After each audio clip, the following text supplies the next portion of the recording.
Washington tonight. The storylines for Giants-Cowboys. A great rivalry renewed as we wrap up Week 7 of the NFL season here in Texas.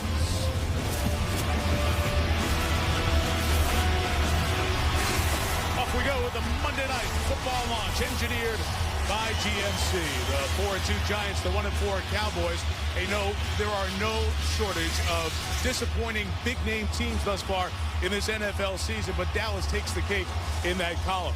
We are not hearing the talk of maybe the Cowboys will be the first team to ever play in the Super Bowl on their home field. Instead, we're hearing this history fact.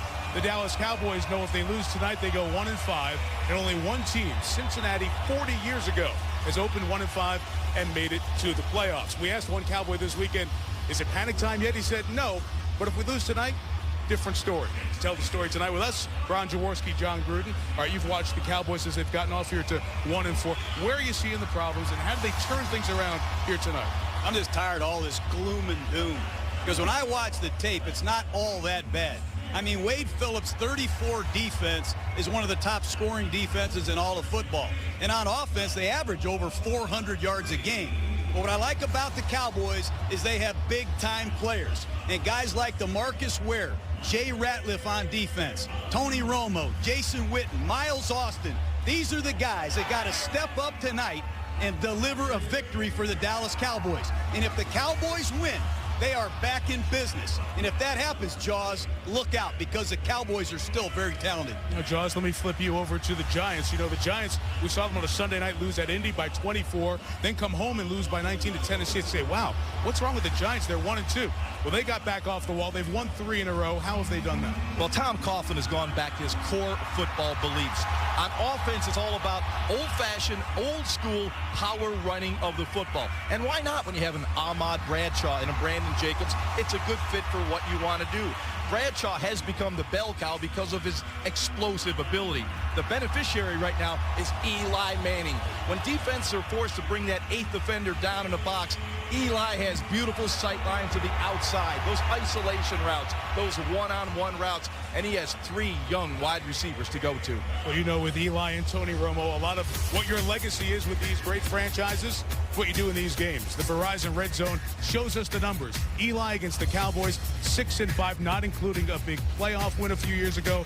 Romo as the starter against the Giants, 4-2. They go head-to-head tonight. You'll see it in HD. Our telecast from Arlington, Texas, brought to you in high definition by Verizon. The difference makers on defense, we'll talk about them in 30 seconds. Things about these franchises, the legacy and the history, and Hall of Famers Bob Lilly and Tony Dorsett accompany Jason Witten for the ceremonial coin toss before the game tonight here in Texas. Time now for the winning look presented by J.C. Penney. You know, this division over the years has had great teams, great pedigree, but also great pass rushers. You lived it playing in the NFC East. You know firsthand what it's all about, having a great pass rusher on the other side of the line. Yeah, thanks, Mike, for ruining my evening. The guy I had to face was Lawrence Taylor, arguably the most feared defender in the history of the NFL. And you always tried to get 2 guys blocking LT. Well, as you can see here, we didn't do a very good job of that. He had some clean shots on me. So now you have to account for DeMarcus Ware like you would account for Lawrence Taylor. Try to get a couple bodies on him. One-on-one blocks aren't going to get it done. He's fast. He's quick. He's powerful. Ware is an effort guy. Watch him on this play. He comes off the right side of your screen, chases the quarterback. Chubb dumps it down to Owen Daniels. Here comes DeMarcus Ware. This guy is a problem. And what the Giants are going to have to do, slide their line to him or keep a tight end in front of him or a back to chip him. They better get 2 players on DeMarcus Ware, arguably the best player on defense in the NFL. Yeah, but I want to talk about the New York Giant defense. Here's what I saw last year. Just watch the body language on the sidelines. It just wasn't good. Look at Justin Tuck. What went wrong? But now, Barry Fuel of the New York Giants, a new defensive coordinator, has reinstalled a new attitude in Jason Tuck. He's back. He's playing 3 different positions. He's rushing the passer. I love this song. Look at the attitude is contagious. Look at these New York Giants. They're back. I wish that was a longer segment. I love that song. You got to get rid of the ball sooner, Jaws. Lawrence Taylor got a lot of sacks for a good reason. New attitude. I didn't know I was doing the game with Casey Kasem tonight. On with the countdown. On with the Giants and Cowboys on Monday Night Football. You've been watching ESPN's Monday Night Football Launch, engineered by TMC, the official vehicle of Monday Night Football.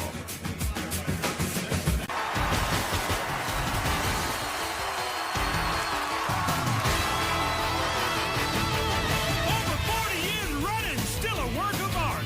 A game filled with glory, guts, and heart. It's as good as it gets with this rivalry. The boys and the Giants throw down and take deep.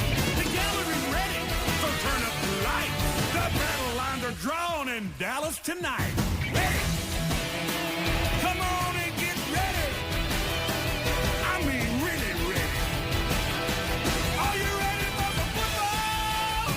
A Monday night party. This is Hank and I'm ready. Let's get this picture started. Let's paint this town and do it up right. All my rowdy friends are here on Monday night.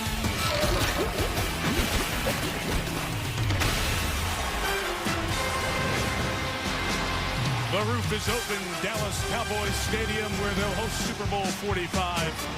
And the 97th meeting of the Giants and Cowboys set to kick off here on Monday Night Football. Before the game, the national 9/11 flag presented was recovered, torn, and tattered amidst the wreckage of the World Trade Center, stitched back together a couple of years ago by tornado survivors in Kansas. That flag's currently on a journey across America up to the 10th anniversary of 9/11, and many of the first responders from New York are traveling with it. Get a chance to meet some of those folks, and they're honored to take with great pride and honor that flag to represent New York and America coming back, and a man who became known as America's mayor, seeing the U.S. and New York through that time, Rudy Giuliani, here tonight. Tom Coughlin has continued to keep 9/11 in the minds and spirits of New Yorkers, wearing Fire Department of New York hats over the years as he was coaching the Giants, does it each year in memory of those lost. He goes up against Wade Phillips, and if his team wins tonight, there'll only be one back in the loss column, as things will be a lot tighter in the NFC East. The Giants have won the toss and will receive. David Beeler's going to kick to Darius Reynard. Great atmosphere and pressure on the Cowboys. How will they respond over the next 3 hours? Off we go from Arlington. Beeler slipped as he kicked. Reynard had to bounce to go get the bounce at the 6. And he just gets back to the 20-yard line. Special teams tackle by Danny McCray. So with a lot of the conversation today about consecutive game-started streak, here comes Eli Manning extending his 94th consecutive start. And John, a turnaround here the last 3 games, the 3 Giants wins. Well, they're running the ball much better. Their offensive line totally healthy. Sean O'Hara is back. This is the same group that they won the Super Bowl with a couple years ago, but they're balanced. And as always, Eli Manning, heady quarterback. Opening drive starts from the 21.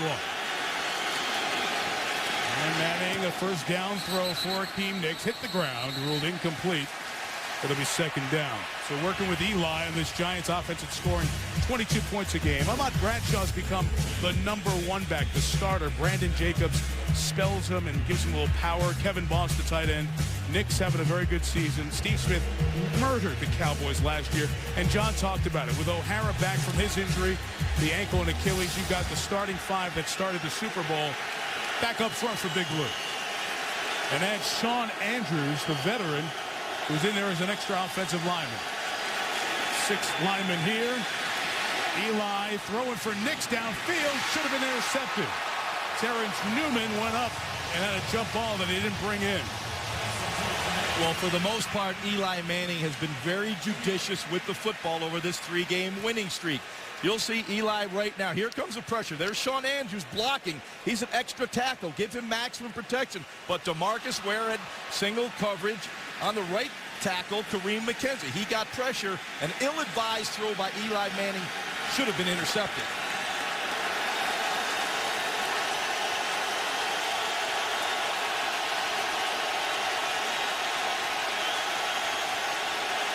Third down against the four-man rush. Manning throws. Intercepted. It's time. Newman's got it. Newman still on his feet. He's got a lot of room if he can get to the edge. Newman might go to the 5.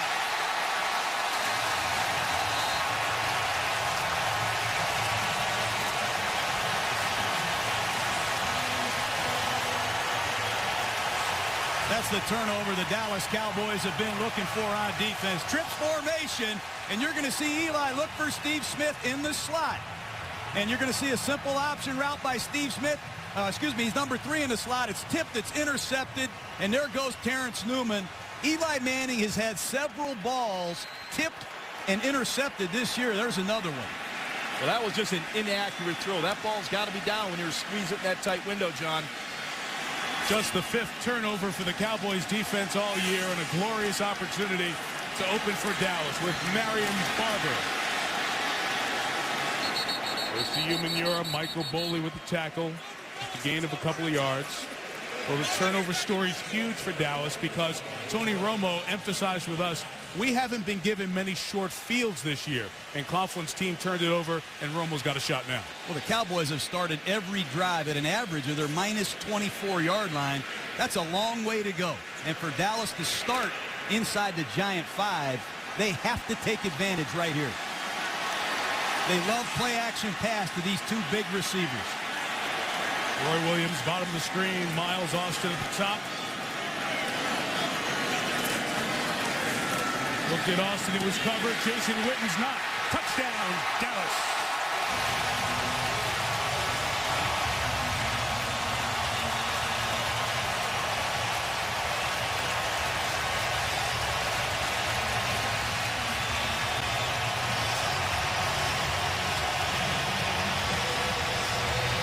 I've always believed that this offense must run through Jason Witten.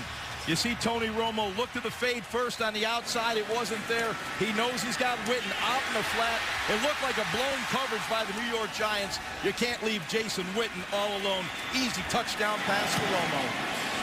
And Beeler adds the extra point.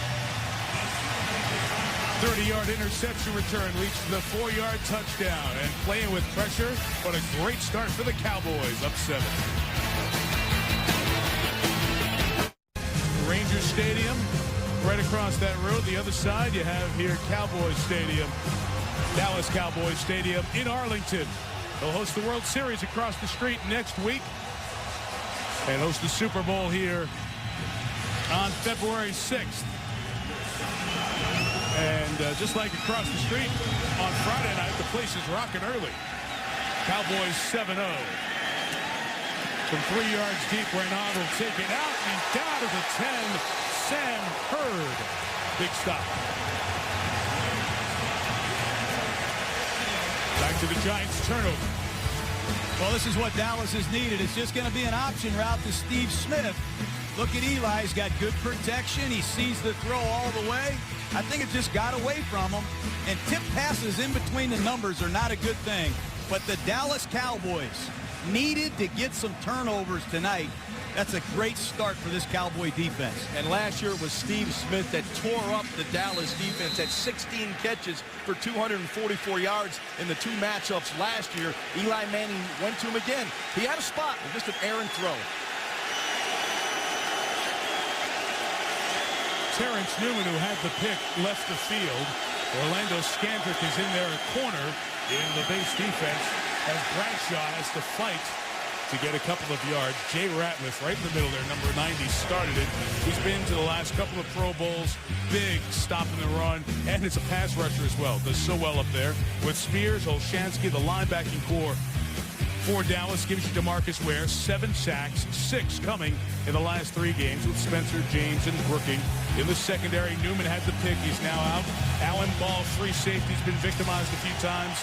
Mike Jenkins has been called for pass interference twice in each of the last 2 games. After a Bradshaw gain of 2, a Bradshaw gain of 1. Anthony Spencer, the tackle. And as for Terrence Newman, he's getting his ribs x-rayed. So we'll keep an eye on that as the night goes on. And that was a zone blitz off the strong side. An aggressive Cowboy defense. Early down blitzing. You saw Spencer come off the edge that time, unblocked. And Wade Phillips told us, Jaws, they are going to blitz 5 a lot tonight and try to shut down this New York Giant running game and force them into 3rd and longs where Ware can get off the ball and go get Eli Manning. And Dallas is a team that blitzes about 50% of the time, just under 50% in blitz and pass situations. You can expect the blitz. Play clock running down on Eli. Who throws it through the hands? Another interception. This one, Gerald Sensabaugh. I believe it was Hakeem Nicks, and the Giants receivers have not brought in the high ball tonight. Well, in the first 5 games, the Dallas Cowboy defense only had 4 total takeaways. Right now, in the first few minutes of this game, they already have 2. Well, it's a bunch formation over here to the left, and you see Hakeem Nicks. He's the point guy in the bunch formation. Just a simple 12-yard hook. Not a perfect throw, but I expect Nicks to snatch that ball away from his body. That's the second tip ball in traffic. Dallas Cowboys capitalize.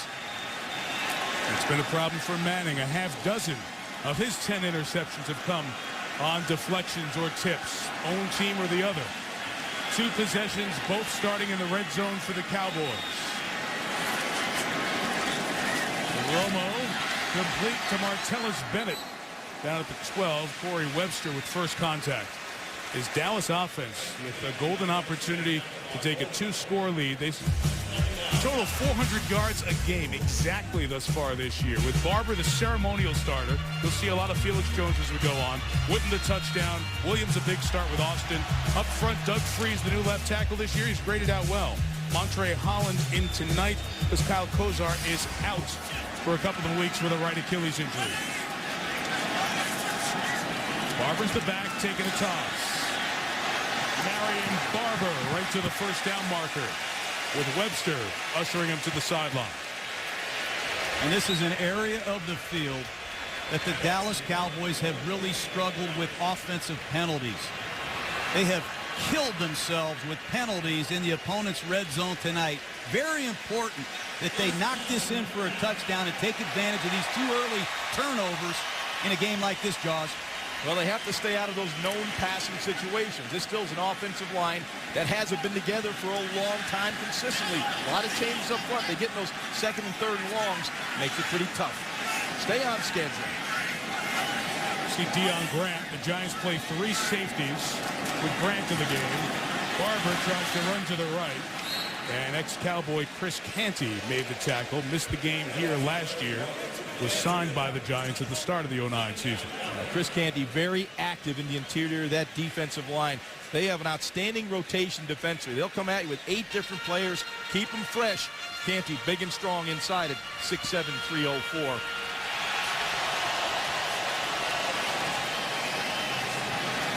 This is big for the Giants defense. You can hold them to a field goal, keep it 10-0, minimize the damage of 2 possessions starting in the red zone.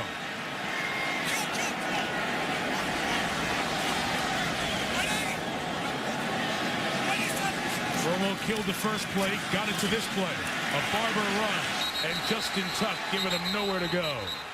That's one of the things that Tony Romo does a lot of. He uses a false snap count to see what the deployment of the Giants defense is. That time he saw a double zone, and instead of throwing it, you'll see him walk up there, yell, kill, kill, kill. It's a soft box. The safeties are out of the box. He's going to hand the ball off to Marion Barber and take his chances. That's good defense by the New York Giants. Nice job by Tuck getting off the block and making a tackle. In that area of the field, though, John, those safeties divide where they can get in the running game real quick, and they did.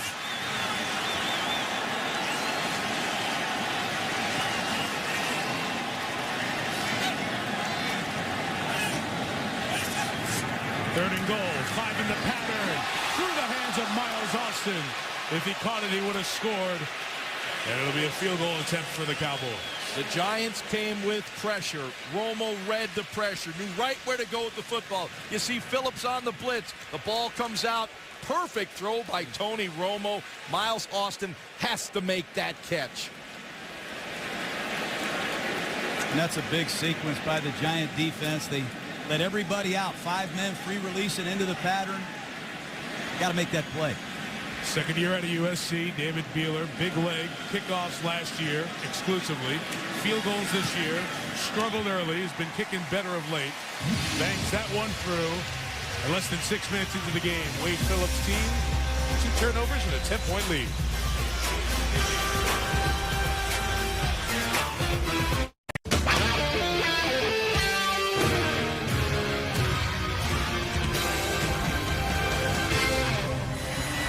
Maybe a lot of pass rush situations the way this game has started. 10 Dallas points in the first 6 minutes, but the Giants defense with Justin Tuck able to limit Dallas to a field goal and limit the damage of those early 2 Eli Manning interceptions. Well, we got the kick coverage stuff worked out. So the third Cowboy kickoff in the first 5:52. Beeler to Reynaud for the 4. And well covered again. Good directional kicking by Beeler, which was a problem the first couple of games. Danny McCray made the tackle. Eli with a couple of picks, the same way the Tennessee game started for the Giants. See if they can turn it around in this third possession when you come back. It's the Giants' second visit to the new Dallas Cowboys Stadium. The first one, the Giants open the joint up, and they beat the Cowboys 33-31. Romo intercepted 3 times. Eli threw for 330 yards, 2 touchdowns. Lawrence Tynes, the walk-off 37-yard field goal.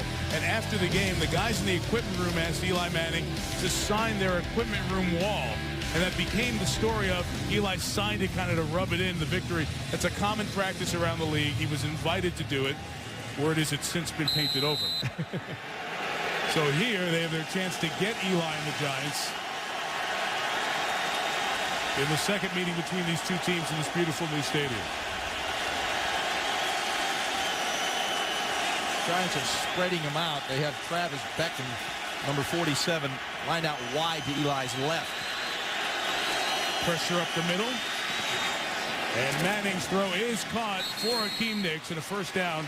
It'll be up at the 33-yard line. So that's encouraging for the Giants. No interception there. Eli was intercepted in his first 2 possessions. You know, guys, over the last 20 years, every Giant game from 1990 to 2009, they had never had 2 interceptions on the first 2 series of the game. It happened this year against Tennessee, and it happened here tonight. So the Giants fans are hoping this one turns out differently than the loss to the Titans a month ago. With Sean Andrews back in there. Got that heavy formation the Giants do to the right of Eli Manning. Bradshaw with Bear Pasco, the fullback blocking.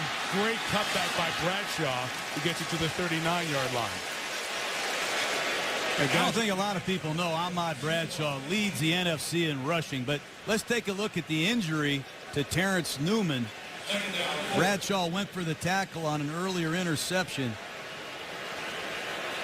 Hard to say exactly where Terrence got it, but the secondary is new. I just saw Alan Ball, their starting safety, move to left corner in nickel situations. You're going to see Barry Church, number 42, play a little bit of safety tonight. They're x-raying those ribs on Newman. There's Jacobs running up the middle for a yard or so. And this is important as Keith Brooking led the charge there, Jaws. We're halfway through the first quarter. It's 10-0. Giants have to obviously not panic, stay patient. But the problems in the secondary could be a big story. Mike, you're absolutely right. They're going to get some favorable matchups. In fact, they spread it out on the first play of this drive because they got Hakeem Nicks matched against Alan Ball. That's a mismatch when you get Nicks on a safety. You're going to get these matchups throughout the game. So the Dallas defense is going to have to tighten up. I think you'll see the Giants continue to spread them out. It's 3rd and short. Dallas brings the pressure up the middle. Manning hit, but hung in there for Manningham, who had the first down, and they're going to give him that progress. That's very interesting.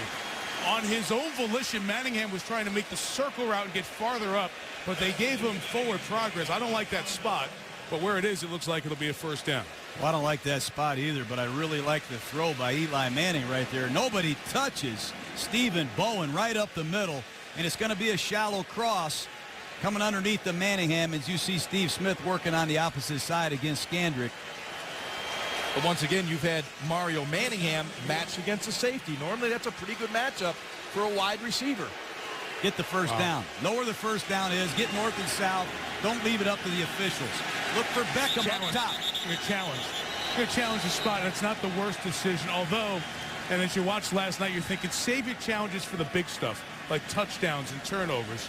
But Wade Phillips is trying to keep Dave Campo, the former Cowboy head coach and the secondary coach of the Cowboys, he's trying to keep Campo calm. Dallas has challenged the previous play that the runner was down prior to making the line to gain.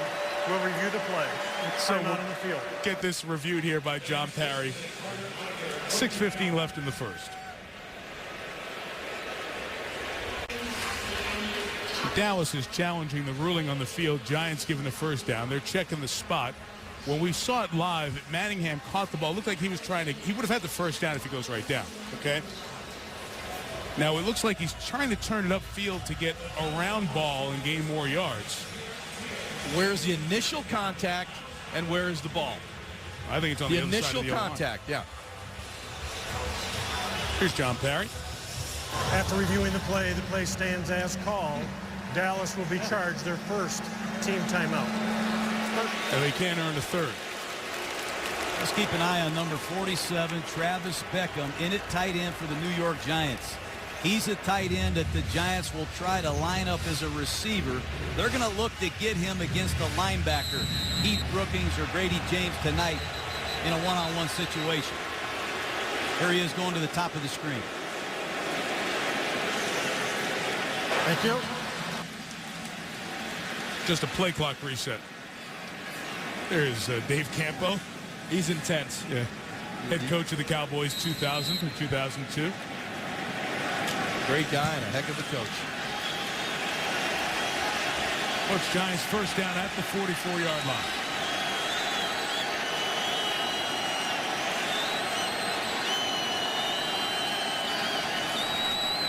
Manning throws for the tight end, Travis Beckham, the second-year guy out of Wisconsin that John was talking about. Sends the ball cover. When you bring corners over to one side and you extend a tight end the other way, you get them one-on-one with a safety. And Beckham is running a fly pattern. Looked like Eli Manning was trying to throw a back shoulder fade. That's what Jeremy Shockey used to bring to the New York Giants, and they're hoping this young man can deliver a couple space plays for them. That one didn't look too good. Well, that's not the matchup you like yet, John. You said you'd like to get Beckham on a linebacker. They got him on a safety. That favors the safety. Manning's pass caught by Steve Smith, shy of midfield. Jaws, it was something you talked about. Jenkins had the coverage there, but Skandrick against Steve Smith, big mismatch last year. Yeah, you know, when you look at Steve Smith, he's a very savvy slot receiver. He just knows how to get open, and he gives the quarterback a good indicator of when to throw the football. In the 2 games last year, he was targeted 26 times. He caught 16 for 244 yards. They're going to look for that matchup. Steve Smith has a favorable one against Orlando Skandrick. Terrence Newman has come back into the game for the Cowboys at left corner here at the bottom of the screen. That's a good sign for Dallas. And DeMarcus Ware out here on third down. Manning throws. Newman almost knocked it away. It is ruled incomplete as Hakeem Nicks went to catch it on the sideline. They are going to have to try a double move against Terrence Newman. He was very casual in his back pedal right there and really drove that outside breaking route. Watch the veteran corner drive it, has a chance to get another interception. They're going to have to go by Newman. He is very tight in his coverage right now. Challenge. Yeah. The Giants are going to challenge it. Watch, he gets control here, and the back toe drags. You can almost see across the yard line there, which I think is the 45. New York has challenged the previous play of an incomplete pass versus a completed catch. We'll review the play. Some of the rubber pellets coming up from underneath the field. Tom Coughlin with his first challenge of the night.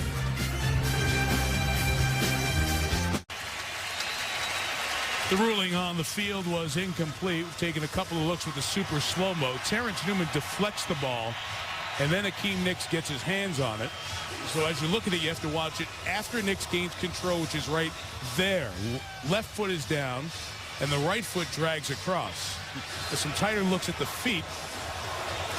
Once you see the catch, left foot is good right there. Now look for the right. You see it brush the top of the yard line mark. And the other looks that we saw, he goes to the ground and maintains possession. Right there. Was that enough to say yes? Give it to him. All right, you want to? Here's John Parry. After reviewing the play, the left toe was down with possession and the right toe dragged. Therefore, it is a catch. The ball will be placed at the 40.5-yard line.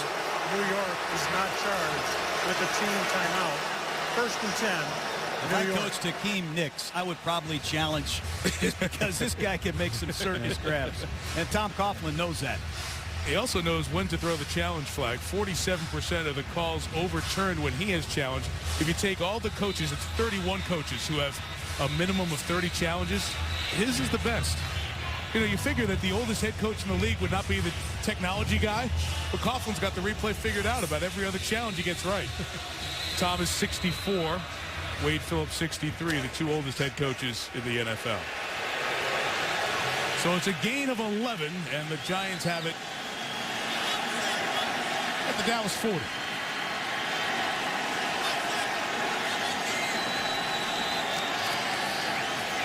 Ramon Bradshaw with a run for about 6 yards. Well, that's great movement by this New York Giant offensive line. Pro Bowl nose tackle Jay Ratliff. Watch the movement they get at left guard and center, allowing Bradshaw to press it.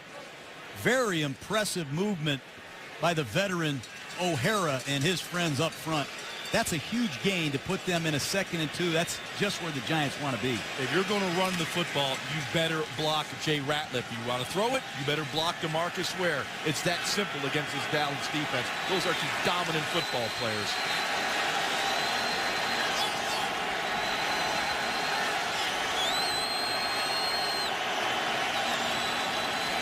Manning, quick drop. Nicks, tackle missed. Hakeem Nicks inside the 10, 1st and goal. Giants on that edge, one-on-one with Newman. Well, you'll see the missed tackle right here. Just a little quick hitch route, about 5 yards, and Terrence Newman drives it real hard. But watch a nice move. Once the ball's there, as a receiver, you sense that closure on the defensive back. Stick that foot in the ground and spin to the outside. Nicks finishes nicely with a big gain off a short pass.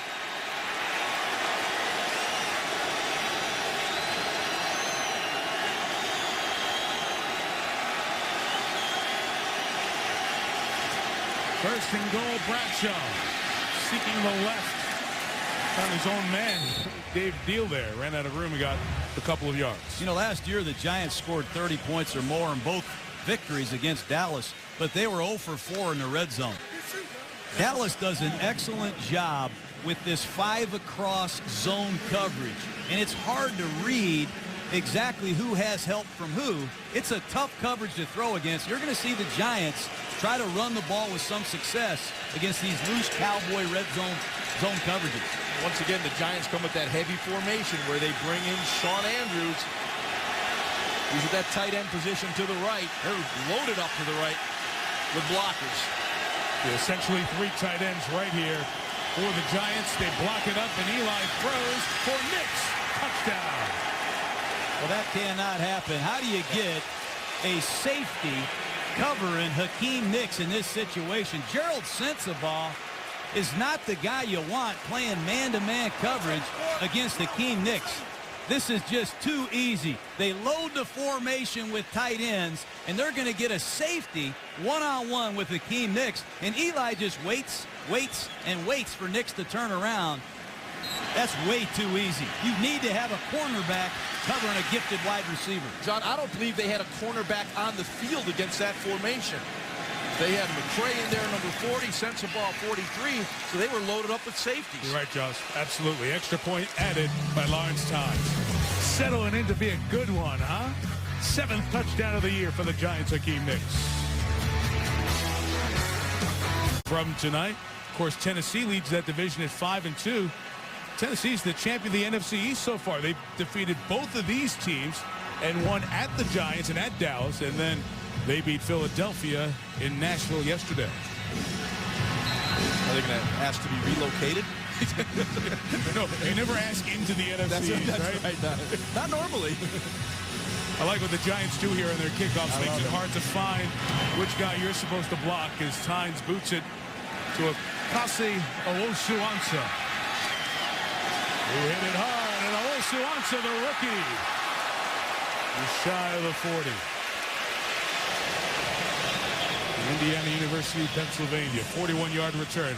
There he is, Nolan Ryan, and New York fans will remember Nolan Ryan taking the great Mets team in '69 and being out of the bullpen in that group for the World Series, and now he's the president of the Texas Rangers and World Series bound off to San Francisco. Roger Staubach, part of the great quarterback legacy of the Cowboys, a Hall of Famer from 25 years ago. He's inducted. Roger the Dodger among the celebs in the house here tonight. And both of those guys I know well, and they are very competitive. You know, I think Nolan Ryan could still throw at 90, and Roger still loved to beat you one-on-one in basketball. Definitely two guys who could throw it, that's for sure. Felix Jones is now in at tailback. And for the 40, Romo throws to Witten. Right at midfield, the mark's going to be close to a first down. Boy, this Perry Fuel, everybody thinks defensive coordinator Perry Fuel's one of these Tampa 2 guys, but he's going to put Antrell Roll down in the box and play some zone coverages the other way. Take a look at Witten running a shallow cross right into that zone coverage. That's a nice job by Witten sitting down between the 2 zone defenders. They use Antrell Roll in a lot of different roles, Mike. Very good job. Half-yard shy of the first down, and Felix Jones gets it as O.C. Umenyiora tackles him. Once again, Dallas in Giant territory for the 3rd time tonight. So it's been back to the wall for the Big Blue defense, which is giving up a decent amount of points, 19.5 so far this year. Justin Tuck and O.C. Umenyiora doing the sack duties off the edge. Canty, the former Cowboy, first time back against them. Keith Bullock's back in the lineup. Missed the last 3 of the toe injury. Goff has taken over at the middle linebacker spot. Corey Webster has done a very good job throughout the year at corner. Kenny Phillips had 2 picks in the game here against Dallas last year, and then he was hurt out for the rest of the season, and the Giants missed him. And they welcome back Bullock, who brings down Felix Jones for no gain. Keith Bullock does a real nice job. They try to get him moving away with the misdirection, but he stays at home, reads the play. You'll see him see the misdirection, comes back, penetrates into the backfield. You want to stop the running game? Get that penetration. Bullock right on the ball. You talk about Bullock and getting him back, Jaws. The Giants signed him. Remember, he was a stalwart with Tennessee for a decade, tore his ACL, and very late, right before camp started, he signed with the Giants. Weren't sure where they were going to use him, now settling in at the strong side backer spot, but he's missed the last 3 with the injury. Second down, Romo, always good out of the pocket, just a hair too tall for an open Miles Austin. Yeah, Tony Romo is one of those quarterbacks that is most dangerous when he breaks the pocket. Not necessarily running, but his eyes are always downfield, finding people. He found the open receiver, just a hair high in this one. You'll see Tony set up here, little play action. Not as pressure as left side, just a subtle little movement, but a little bit high for Miles Austin. Now Miles got to catch it. Yeah, I agree 2 with you. drops for Miles Austin already. This is too big of a game. He's got to step up and make these plays. Exciting rookie Des Bryant caught his first touchdown against Minnesota last week. He's in for Dallas. 88, bottom of the screen. Romo checks it to the vacated area to Marion Barber. He's 3 yards shy of the first down. We'll have 4th down here for Dallas. Well, the one thing the Giants do, they come off the edge. And you look at O.C. Umenyiora and Justin Tuck, they get in the quarterback's face quickly. As a quarterback, when you plant that back foot and you feel that pressure, your tempo picks up and you want to get the ball out. You'd like to get it downfield, but you check it down quick. If I'm the New York Giants, you see them all yelling safe, safe, safe. They are very alert for a fake in this situation. Matt McBriar is the punter. Sit high under the scoreboard, which has not been a problem. Great dive by Danny McCray to keep it in.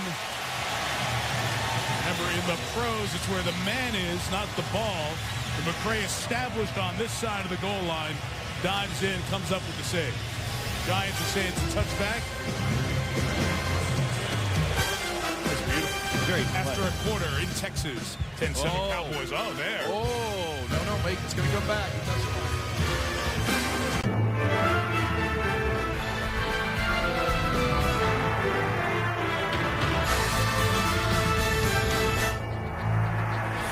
Some of the names that have been a part of the Giants and Cowboys for the 96 meetings before. There's Michael Irvin doing the national radio with our friend Kevin Harlan. Michael, of course, Cowboy Hall of Famer.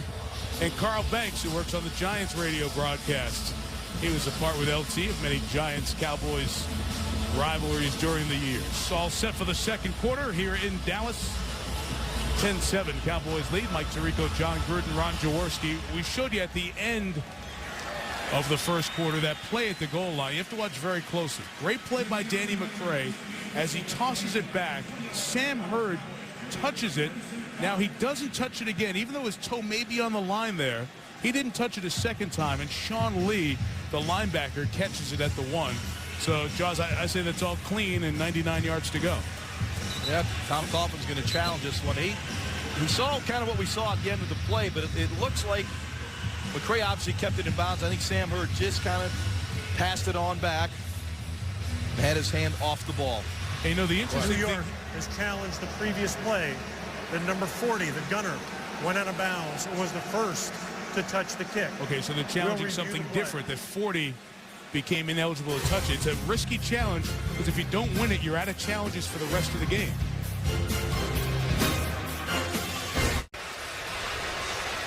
After reviewing the play, number 40 was legally chucked out of bounds and was the first player to touch the kick inside the 5-yard line. New York has elected a touchback. The ball will be spotted at the 20-yard line. New York, with being correct on 2 challenges, has earned a 3rd challenge. 1st and 10, New York. Well explained. You don't need to add anything to that.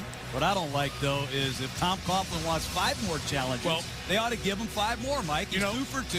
If the officials are having a rough night, that's not Tom's problem. He's converted 2 for 2 on challenges. They ought to give him as many as he wants. Well, he's right every time. We were saying that driving over. I'm thinking last night in the Green Bay game, that's a decision that Mike McCarthy had to make. Do you challenge or not, and leave yourself without challenges for the rest of the game? And maybe that's a flaw in the system they should look at. If you go 3 for 3, I'm giving you another one. Why not? You know. In any case, Giants will get the ball with 19 yards more. Take it at the 20.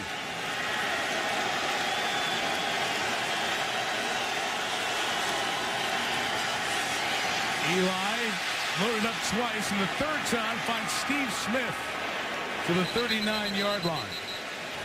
Holding flag, number 76. 10-yard penalty, 1st down. On Chris Snead. Well, they ran the double move that we talked about a little earlier, John.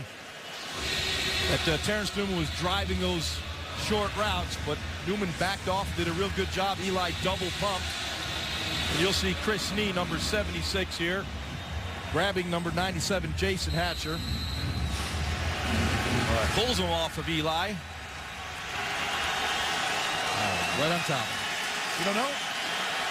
We got a couple referees back there that can see it, that's for sure. First accepted penalty of the night. Jacobs going north and south is like a battering ram. Gain of 8 for Brandon. Let's take a look at the last series, what young Hakeem Nicks did. Just a out route on 3rd down and 6. How about that concentration? Wow. Then it's a hitch route. He breaks a tackle and he's off to the races. And then he finds himself one-on-one with a safety. I don't know what this route was, just a fly route. This is way too easy. But Hakeem Nicks, he's had dominant performances. 3 touchdowns against Carolina. Went totally crazy against the Houston Texans. If he gets hot, Dallas could be in trouble. Giants go 4 wide. Ramses Barton's in the game. The 2nd-year receiver. And Manning's throws. Steve Smith hanging on after a big shot by Alan Ball. What a 1st down for the Giants. Well, Eli Manning in the pocket once again. He seems like he's settled down. He was wild early, high, but he certainly focused on Steve Smith. You'll see right here, Steve Smith settles in the hole. Nice job of understanding it's a zone coverage. Eli anticipates the throw into that void of the defense. Steve Smith goes up, takes it away. So the Giant drive that could have started at the 1 instead gets to the 20. Then there's 1st and 20 from the 10 after the holding flag. But they get out of the hole with a run and a pass, and now Jacobs. Just a yard shy of the 1st down at the You know, Brandon Jacobs is a powerful big back. We know that. But I like what they're doing with this fullback, Bear Pasco, who has replaced Madison Hedgecock. He allows the New York Giants to keep their normal two-back system in place while Hedgecock is on the mend. And Bear Pasco has really done an excellent job playing fullback, tight end, 3 different positions for this Giant offense. That's a nice isolation block. Yeah, he destroyed Keith Brooking on that play.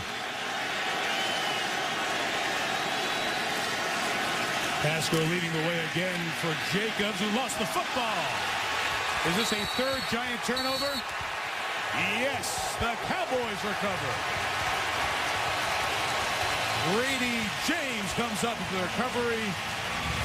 Dallas had 4 forced turnovers in 5 games. They have 3 in 17 minutes and 40 seconds. Mercedes-Benz, located on the web at MBUSA.com. The Miller Lite aluminum pint for more ounces of that great Pilsner taste. Campbell's, it's amazing what soup can do. And new Gillette Fusion Pro Glide. Turn shading into gliding and skeptics into believers. To bring a Statue of Liberty over, standing right midfield there. As long as you work around the massive scoreboard and it would fit here. In Arlington, where they'll have the Super Bowl and have the NBA All-Star game last year. Boy, the Giants, their turnovers. Been a problem for the Giants this year. It's 19 turnovers for the Giants offense this year. 3 in the first quarter plus. 3rd possession starting in Giant territory. Romo hit as he throws. Austin the catch in front of Terrell Thomas. Romo is hurt. Michael Boley got a clean shot on Romo, and he is down. Well, Michael Boley was untouched. Romo showed the courage to stay in the pocket, deliver the ball, but he took a shot from Michael Boley. You'll see it here. Number 59 comes clean and drives Romo into the ground. That's usually the shoulder. Yep, and he immediately grabs for that non-throwing shoulder, the left shoulder. Painful. John Kitten is their backup. Injury timeout in Dallas.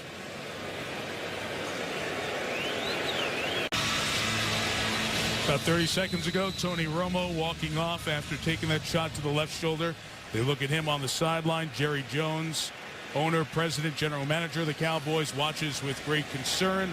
John Kitna, who has not played a down since week 4 of the 08 season, immediately throws an incompletion, knocked down by Barry Cofield. Let's go back to the Romo injury. Well, take a look at Chris Gronkowski. Before you release, you have to check your assignment in pass protection. And here Gronkowski takes his eyes off Boley. That's just an assignment breakdown all the way, and Romo paid for it. You just got to hope he's okay. But if you're a young back, you have to know exactly who to block and never take your eyes off these veteran linebackers. There's Skip Pete giving him an earful. Deservedly so. So with Kitna under center, it's Felix Jones who gets back to the line of scrimmage a little bit more. Again, John Kitna, veteran, been around the league a long time. He's 38 years old. It's his 14th year in the league. He was in Detroit, played 4 games in the 08 season, then didn't play the rest of the year. They put him on IR. There was some question around that. Came here to Dallas as the backup last year. Romo took every snap last year and every snap thus far this year.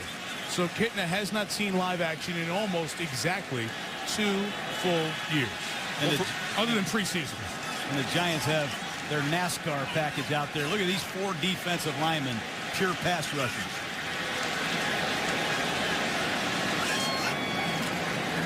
Third and 9. A Kitna throws, caught by Des Bryant on the edge. Thomas couldn't lasso him. Bryant cannot get to the first down as the Giants were able to bring him down to the 23-yard line. Just a minute ago, Tony Romo was asking his way back in. Hang on, wait a minute. We're going to get you checked out here. We're not going to blow the season because you want to get back in right now. They want to give Romo the full medical check before they put him back in the game. Well, remember Matthew Stafford when he separated his shoulder last year and he went back in and threw a game-winning touchdown pass, showed his courage and toughness, and no one's going to question Romo's toughness. This guy's a warrior. That was the Detroit game against Cleveland. Correct. In Detroit. 4th down. Beeler will come in for the field goal. Good from 26, now from 41. Cowboys have had 3 possessions start in Giants territory. And it's not bad for the Giants. Only have 13 points given up out of it. 6-point lead. For the 5th time this year, the Giants knock out a quarterback. This time it's Tony Romo.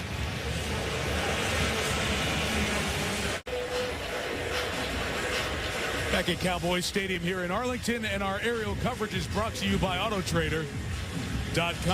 You look in from the east end of the stadium, and with those open ends to the stadium, there is wind blowing in from right to left as you watch. They've taken Tony Romo in for x-rays on his shoulder. As soon as we have more, we'll let you know.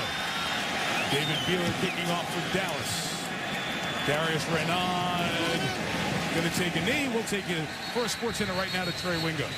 Michael, thank you. Injuries to quarterbacks a concern in Arlington, also in Minnesota. Brett Favre has 2 fractures in his left ankle. Brad Childress says surgery is not required. Still not sure if he's going to be able to make his 292nd consecutive regular season start Sunday. And Reggie Bush says he's going to try and practice on his healing right leg Wednesday. Hopes to play against the Steelers Sunday night. Michael, back to you. Hey, Trey, thank you. It's become the story of survival the first half of this NFL season with all the injuries. Well, the Giant offense has not had a first good third of the game, if you will. We're 20 minutes through here in 10 seconds, and they've given it up 3 times. Jacobs fumbled last time. Bradshaw's the back, and we have a flag. False start. Number 73. 5-yard penalty. First down. You know, the Giants have had some success running the football, averaging about 4.5 yards a carry because they've been blocking the nose guard, Jay Ratliff. And he is tough to move. But you'll see the double team is effective. Push Ratliff into the linebackers. Again, you see Snee, you see McKenzie pushing him off, not giving any space to operate in. Once again, the double team moving him back into the linebacker. Right now, this veteran offensive line, the New York Giants, has been very good at controlling Jay Ratliff because he is a problem in the running game. 2:15, play action, loading up for Nix, double coverage. Good job coming over the top by Mike Jenkins, who has been called for pass interference a couple of times in the last couple of games. That's a big-time play by Mike Jenkins.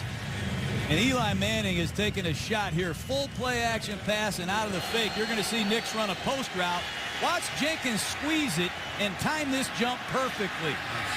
Nice play by the young corner who struggled the last couple weeks. They need him to regain his confidence. He's a big-time playmaker last year for Dallas. Had 5 interceptions. Saw him in a Pro Bowl a year ago. Well, you know that position, John. If you're not playing with confidence, tough to play out there in that island. Looks like he's got it back tonight. Run, Bradshaw. Bradshaw gains 8 yards. I want to give you a few seconds here on the Giants running backs. From the very first snap of training camp up in Albany, the state capital where the Giants train, Bradshaw got the first rep, then Brandon Jacobs. Jacobs had been the starter. He thought he was going to be the starter again, but Bradshaw kept getting the first reps. They kept starting the preseason games. Jacobs didn't get it. Finally, it all built up the frustration. We saw Jacobs end up with his helmet in the stands in Indianapolis. He's got the message. Bradshaw's the one. He's back to his role of a few years ago, Jacobs. And the last 3 games, it's worked much better. Well, he's in the doghouse now after that fumble.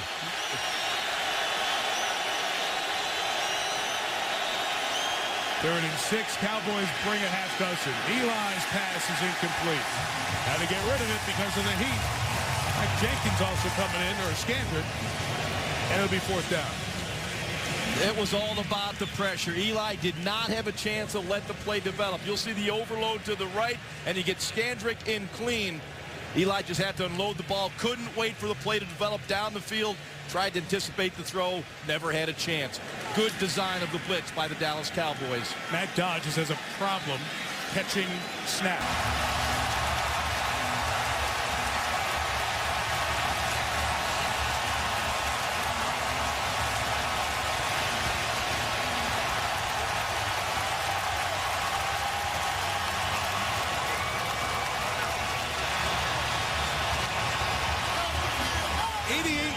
Joe DiCamillo, special teams coach, is loving that.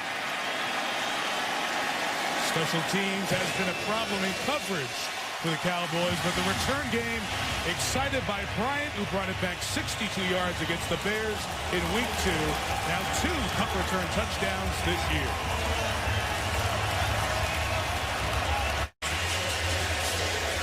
Cowboy Stadium been rocking all during the timeout. They just saw the 3rd longest punt return in Dallas Cowboy history. 88 for 88. The rookie Dez Bryant out of Oklahoma State. He is a natural. Got that Michael Irvin smile as well. I'll be smiling too after that return. 21 years old. Wow. Steelers kickoffs have been deeper tonight. Renaud, second fair catch. You mentioned Dez Bryant did slide down in the draft because he missed time at the end of his last season at Oklahoma State. People question things about him, which we'll get to in a second. But watches a great ability, John, which has so many people in Dallas excited. Well, there's certain guys you walk out on the field and you just say he's better than everybody else. As a receiver, you can't play off of this kid. You can't press him. And when he is covered, he goes up and makes the catch anyways. And do not kick the ball to this guy under any circumstances. He might be as good a punt returner as there is in a league. And I'm talking about Devin Hester up in Chicago. Irvin loves this kid. Michael, who wore 88 famously after Drew Pearson honored the number here in Dallas, and shy of the 20 after Jacobs with a run. Brandon gets about 5 yards. To talk about, good, John. Well, speaking of Michael Irvin, how about this guy, number 88? You know, he got 88 from Drew Pearson. And the playmaker, he haunted a lot of people in this league, including you and me, Jaws.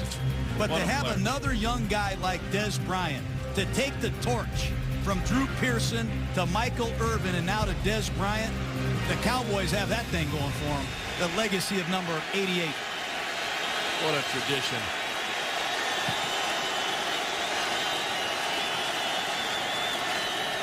Jacobs in 2nd and 5. With 3 yards from 28. There's a couple coming up. And now the Giants trying to calm this down. You know, they're a power running football team. They want to get that supremacy and being physical going again right now. They don't want this to get out of hand. They're going to run it. I like what Tom Coughlin did there. Right after Jacobs fumbled the football, he goes right back to his big back, gives him back-to-back carries. Tom Coughlin is a player's coach a lot more than people think, Jaws.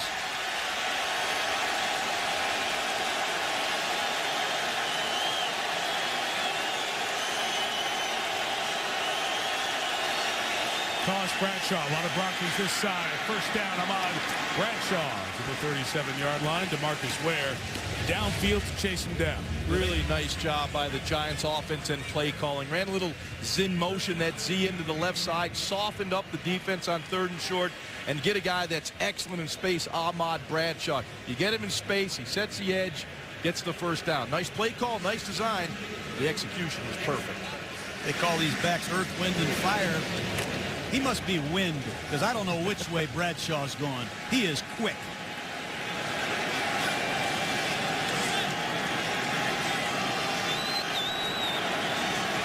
Play action with Jacobs, who helped keep Ware out of the backfield. Steve Smith went up and made a terrific catch, just shy of the 30-yard line. What a grab. And Newman slow to get up. Well, this is a shot play. The New York Giants are going to go play action. They're going to run a route by Steve Smith. Basically, he's going over the top. Sticks to the outside, goes to the post, and goes up and takes the football away. Steve Smith just seems to save his best for the Dallas Cowboys. Wow.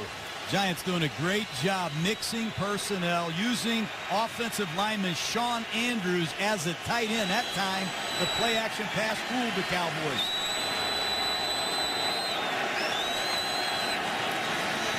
Manning slant from Manningham is a pass interference flag coming on Jenkins. It'll be his 5th in the last 2.5 games.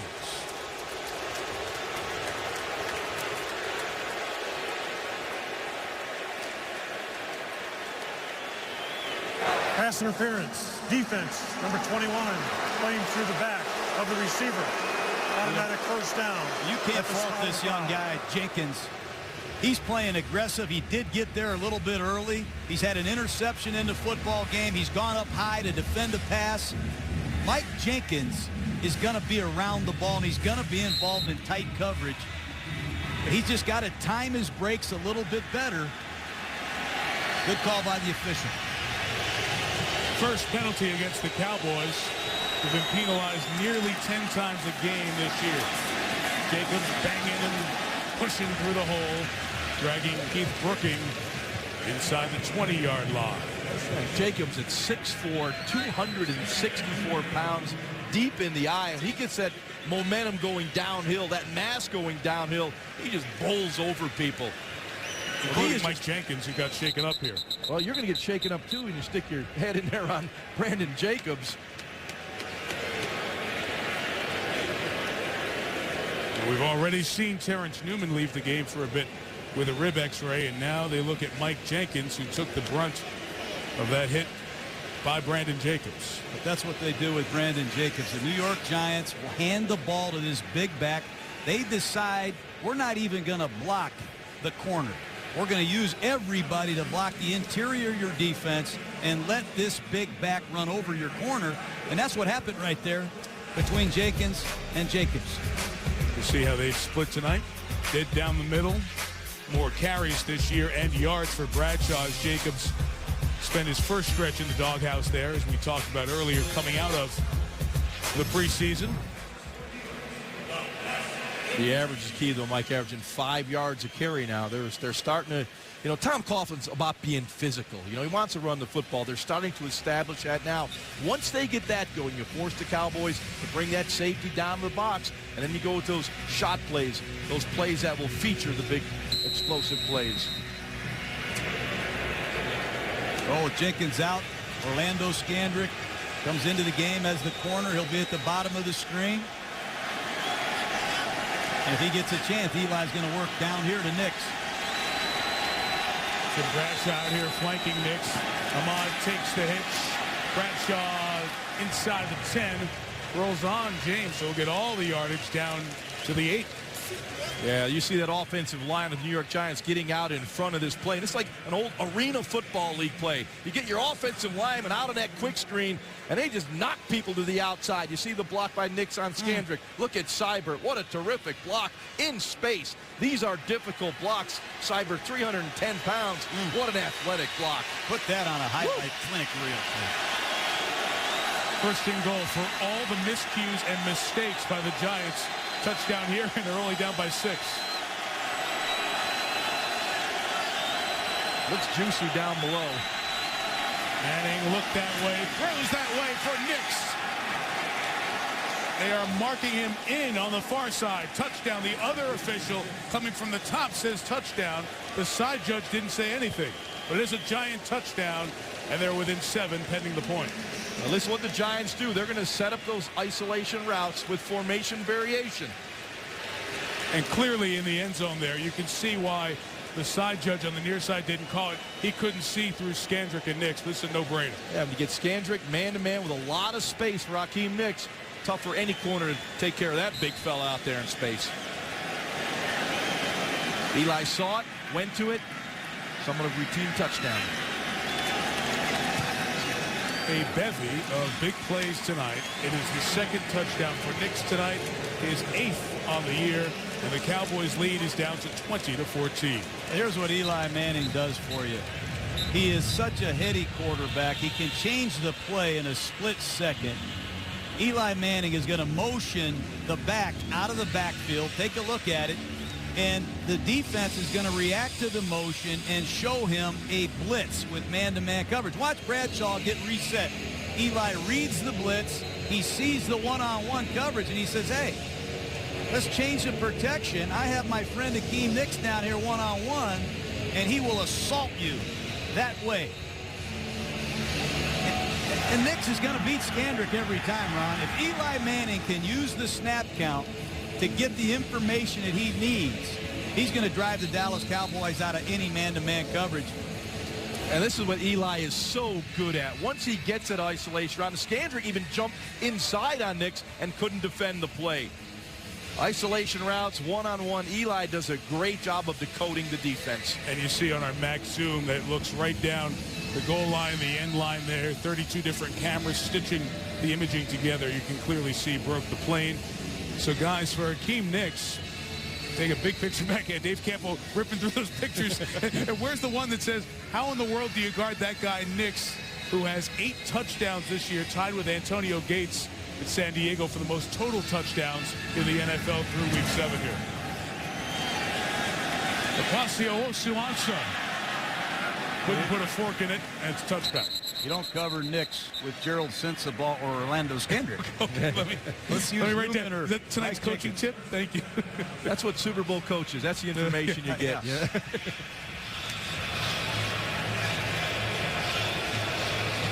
And if you're just hopping in here, we've had a lot of plays happen in the last few minutes. The punt return by Des Bryant for the touchdown after a Giants drive, and then the Giants' long drive. Tony Romo was hurt on the last full offensive series the Cowboys had, injuring his left shoulder, back getting looked at in the locker room. It was a big shot from Mike Boley, the linebacker. So John Kitna, the 38-year-old, with his first full series. And he hands to Marion Barber, who doesn't get back to the line of scrimmage. Jonathan Goff the tackle. And the New York Giant defense has got to be scratching their head. They've given up 20 points, but only 55 total yards. They haven't been on the field very much, but when they've been out there, Ron, they've done an excellent job of getting off the field. Perry Fuel has brought a lot of energy to this Giant defense. They love playing for him. They really have taken ownership of this defense under his direction. Shot of the 20, Kitna under siege. Throws incomplete for the fullback Gronkowski. Well, Perry Fuel dialed up the pressure here. You'll see the linebackers come. You'll see on the outside edge right there, you have number 59, Michael Boley. On the other side, the quick pressure from Osi Umenyiora, and pressure up the middle. Nowhere to go. Watch Osi one-on-one with Doug Free. Beats him quickly to the outside. A quarterback with that kind of pressure, you just got to load the football, avoid the sack.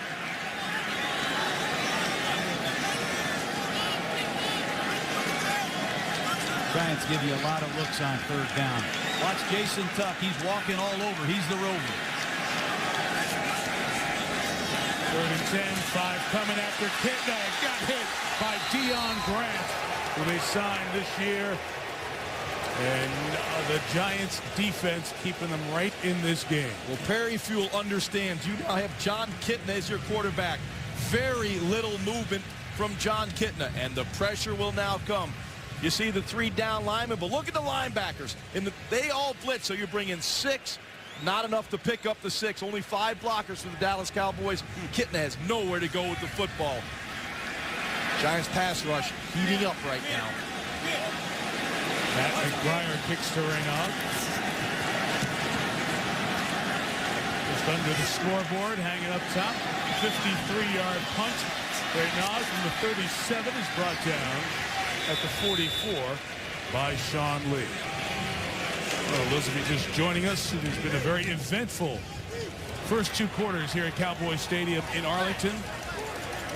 Tony Romo knocked out of the game, throwing only 7 passes. One of them 4 touchdowns. The Giants turned it over their first 2 possessions. Dallas took over in the red zone, got a touchdown, a field goal out of it, but Michael Boley's hit knocked Romo back to the locker room to get that non-throwing shoulder looked at on through the sports bar area here. That is the walkway from the Cowboys bench at midfield to their locker room.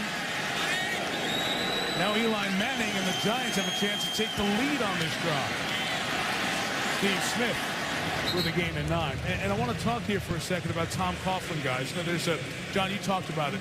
He's more of a player's coach than might appear when you watch him on TV. There's a steadiness about Tom Coughlin, who's seen it all in his years as coach. And his team plays that way so often. And a little example of that in the first half. No question. They're a very close team, these New York Giants. Right guard Chris Snee, he's married to Tom Coughlin's daughter. These guys have been together a long time. They've had great continuity on their staff and on their team. Bradshaw up the middle for a first down at the 44-yard line. I love when we sat with Chris Snee last night. I knew this was coming. And you asked him about how weird is that? I mean, the guy you're next to there, he's married to, you know, your daughter. And then he said, well, He invites me over for Christmas dinner, and I walk in, and the coach is there. Yeah. Hi, Tom. How are you? Nobody wants to go to the Sneeze house for Christmas dinner. Kind of a fun plug there. On the ground, the Giants reestablishing in this game, and Bradshaw into the clear. Come on, Bradshaw, the bounce going to be marked for 22. It's a gain of 22. Well, speaking of Chris Snee, your Pro Bowl right guard, here's 97 power, run to perfection. They love to pull this right guard. Take a look at Snee. They're going to get a double team at the point of attack, and Bradshaw's going to follow Snee right up the alley. Steve Smith gets an excellent block on Jenkins. That's a big play. 2-minute warning in Arlington.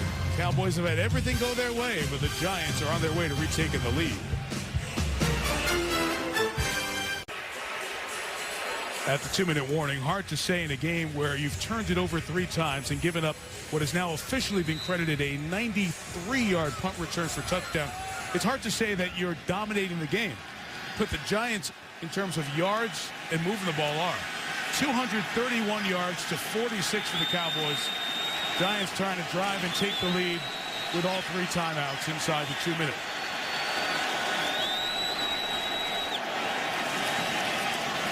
Bradshaw stopped, took over that vacated area and got within a yard of the first down. Well, Eli Manning is just killing Dallas with his pre-snap work, Jaws. He's using these dummy snap counts. He knows the Cowboys are in 2 deep coverages, and he continues to hand the ball to Ahmad Bradshaw. He walks up there, he sees a soft box, and he says, hey, let's give it to Bradshaw. And this guy is a lightning rod. Very quick and hard to find. Bradshaw's running hard. I'd like to see Anthony Spencer play the run one time. Every time he comes off the ball, he's jetting right upfield and running right underneath him. Pressure on Manning, who throws it up for Steve Smith. He's got it. Giant touchdown. Eli Manning's on fire. He read that all-out blitz, saw it from the very beginning, and knew exactly where to go. There's the matchup you wanted all night, Jaws. Steve Smith versus Orlando Scandrick. But Eli read it easy, Perfect. showed great poise in the pocket, and delivered a strike. Very reminiscent of his touchdown pass in the Super Bowl to Plaxico Burress. The all-out blitz by the Patriots. Right there, the Cowboys came with an all-out blitz. Ran just a quick little stick to the inside, and Eli just threw it over the top. Back up Sage Rosenfeld, the new holder for Lawrence Tynes. And the Giants take the lead. And we speak of the steadiness of Tom Coughlin. Same is true of the unruffled Eli Manning. 2 picks the first 2 drives, comes back and throws 3 touchdown passes. These guys have been at it a long time, but it's an all-out blitz. They're coming after Eli, and he just stands in there and trusts his veterans to pick this up. He knew he had one guy to beat, and he just made a fadeaway throw right there, John. Watch him turn his body as he throws this football.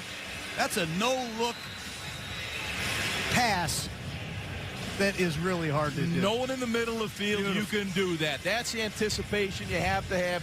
And I love the fact that Eli threw from a unique platform. Not always going to get that pretty cushion in the pocket and step, deliver the ball, pressure in his face, kind of flicked it a little sidearm, put some air under it, and let his receiver, Steve Smith, go get it.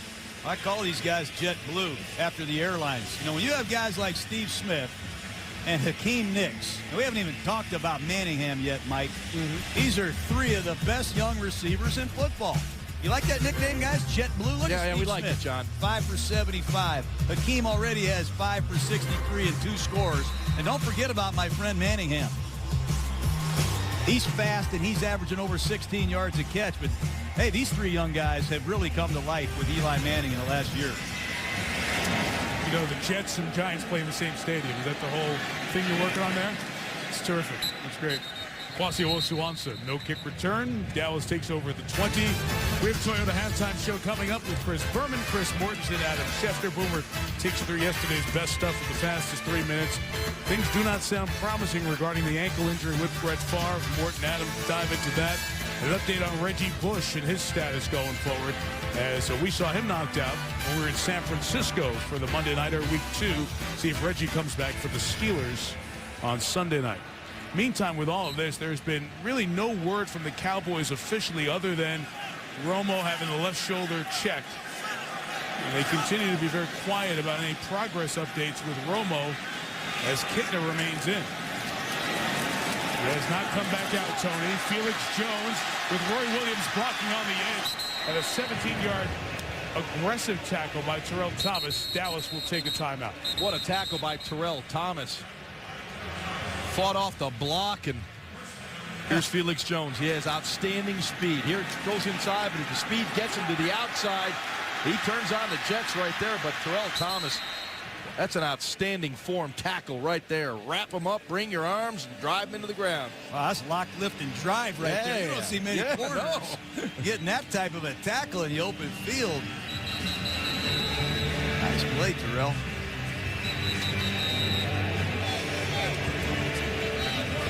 New York Giants are very proactive on defense in the 2-minute drill under Perry Fuel. These players have the freedom to automatic to a stunt. They can automatic to a blitz. They have a lot of freedom to make calls based on backfield sets. Keep an eye on this New York Giant communication. They love the blitz at clock stoppages.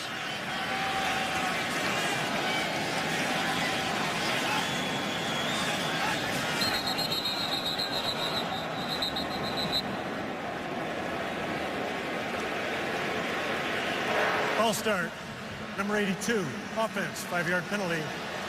First down. On Jason Witten, you know, you think of John Kittner in there, guys, and we talked about his veteran experience, how it's been 2 years since he's taken a snap in a meaningful game. He's got a long pedigree of playing. Go back to Seattle. He was an undrafted player when the Seahawks signed him. He had 4 years as a starter there, essentially. In Cincinnati, beat out Scott Mitchell for a stretch, and they got the seat warm and ready before Carson Palmer took over after a year to watch. It's a guy who's been through a lot in the league, but it's been a while.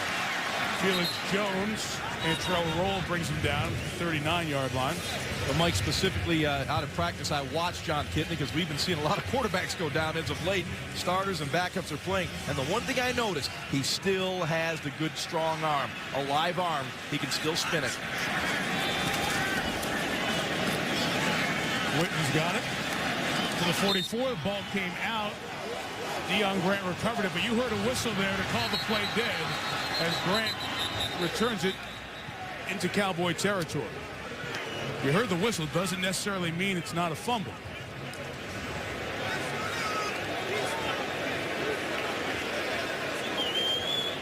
Clock stopped here at 29 seconds, and both coaches want to take a timeout.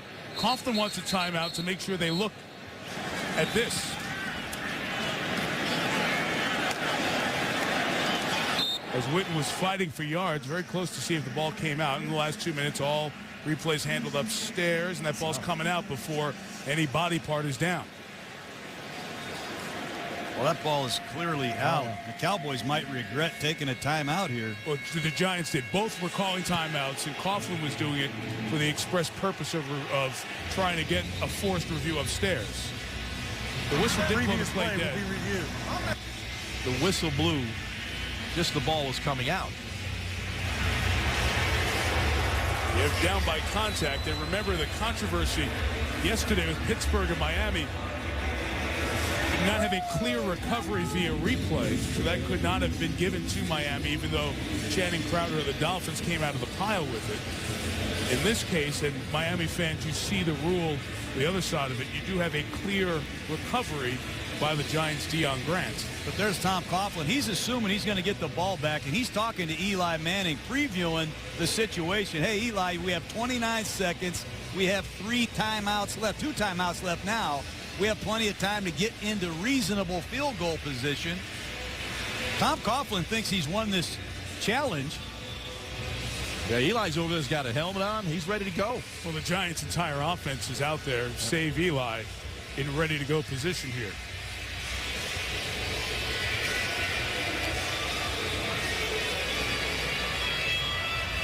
Just minutes ago, this was a 20-7 game. Des Bryant is dancing in the end zone, and all of a sudden, it is deathly quiet in here, Jaws. The NFL adjusted this rule back in 2006, guys. Previously, a fumble was not reviewable if the ball carrier was ruled down by contact, but that has been changed. Meantime, as they look at that, we have word that Tony Romo's injury is a fractured left clavicle. and he will not return, obviously. Fractured left clavicle. That's the injury report just from the Cowboys on Tony Romo. So that is as bad as you can expect news-wise for Dallas fans. Here's the hit. Michael Boley with it. Well, it's just an unblocked blitz. The Cowboys blow up protection. Young fullback Chris Gronkowski didn't see his linebacker, and Romo paid a price for it. This is a crushing blow to the Dallas Cowboys.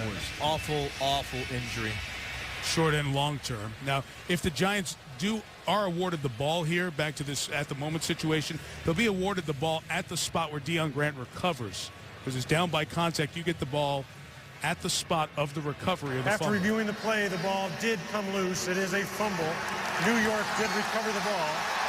Therefore, it will be 1st and 10. New York is not charged with the timeout since the clock would have stopped prior to the timeout. So, John, so they do get the 3 timeouts. They get the 3rd one back because, as he said, giving the ball up, it's a change of possession. So, as you said, John, about 20 minutes ago, things could not have been better for the Cowboys, and how they have spiraled. And this 1-4 Cowboys season is really on the ropes now. And the Giants, with Eli Manning, this experienced offense, I'm sure going to call 2 plays in the huddle. And Eli's going to use that dummy snap count, Ron, and he's going to get a good look at the secondary. You see Jenkins back in at one corner. Newman is back in at the other. Don't be surprised if they hand the ball once to Ahmad Bradshaw, who's been very effective running the football. They've run the ball for over 100 yards already. Yeah, I think, you get in field goal position first, and then you take your shots. So the same type of situation as we had, as we mentioned, with the Pittsburgh-Miami play, except the clear recovery via replay does allow the Giants to get the ball and a chance to add to their lead as Manning is hit as he throws sideline. Manningham able to catch it at the 31. Boy, what a combination. Eli Manning under duress, anticipated, had to throw this ball early.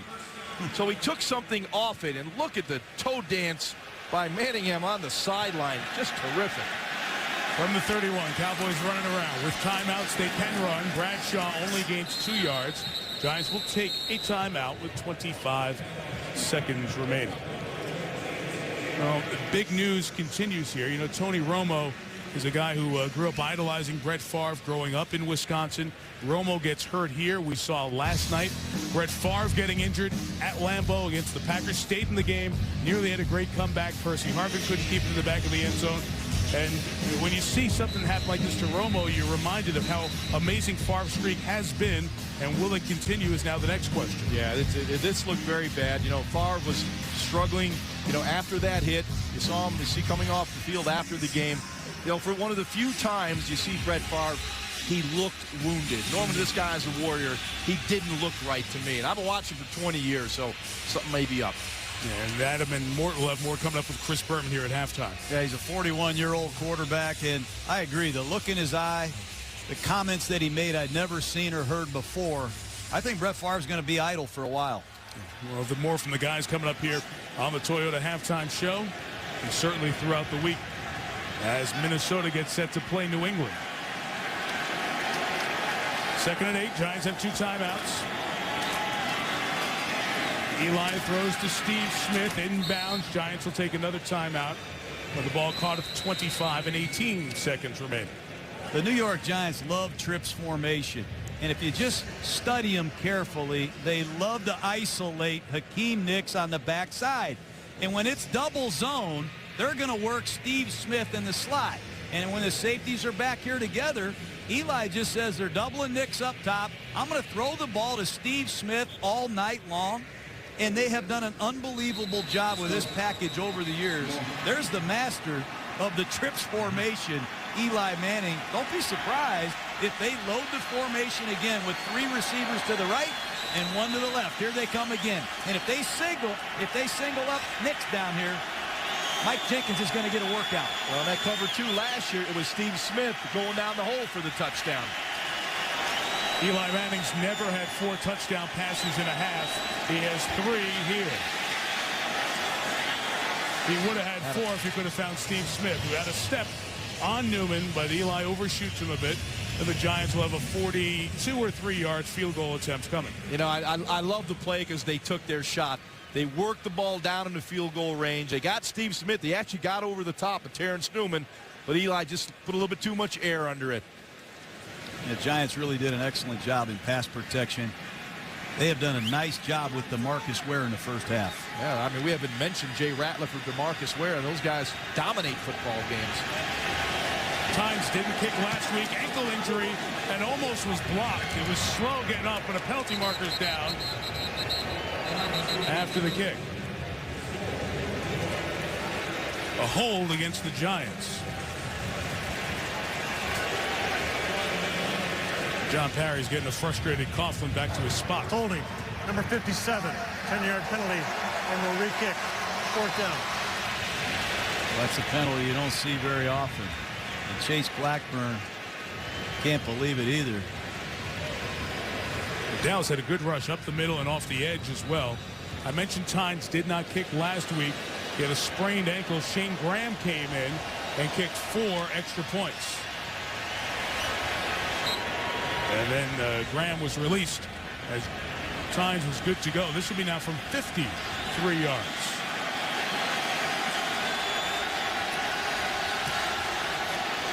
Wow. Buries it down the middle. Lawrence Tynes, good from 53. Big kick by a guy who's made a few big kicks, including that 47-yarder at Lambeau on that freezing cold day when the Giants won the NFC Championship on their way to winning the Super Bowl.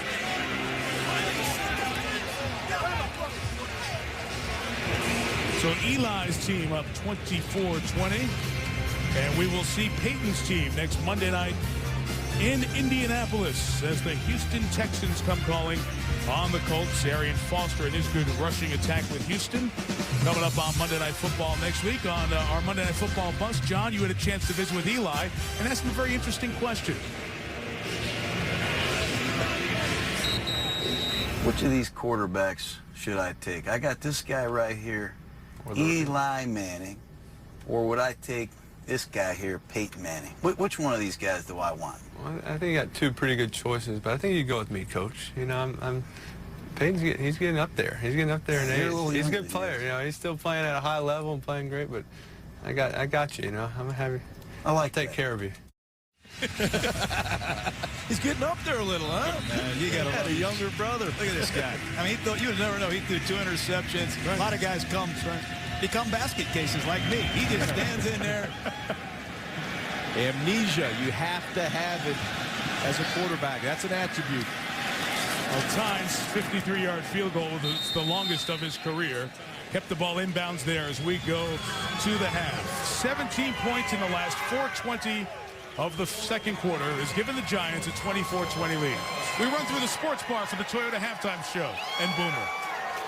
Complexion of the game and the pressure on the Cowboys has changed in perspective with the injury that will knock Tony Romo out of the game, plus a left clavicle injury for Tony Romo, and here he is on the sideline trying to rally the Cowboys here as we get started for the third quarter. Mike Tirico, Ron Jaworski, John Gruden. During half, I got on the phone with someone who's one of the best respected orthopedic people in the country, and she was able to tell me that the clavicle injury that Romo has, what we'll need to hear as we hear tomorrow after the game is where it happened. The closer to the shoulder is, the less injury time healedness, the more it is up this way, away from the shoulder, that you're talking maybe it has to be plated and a longer. Jaws, this is an injury similar to one you had during your playing days. Yeah, and again, it's the extreme.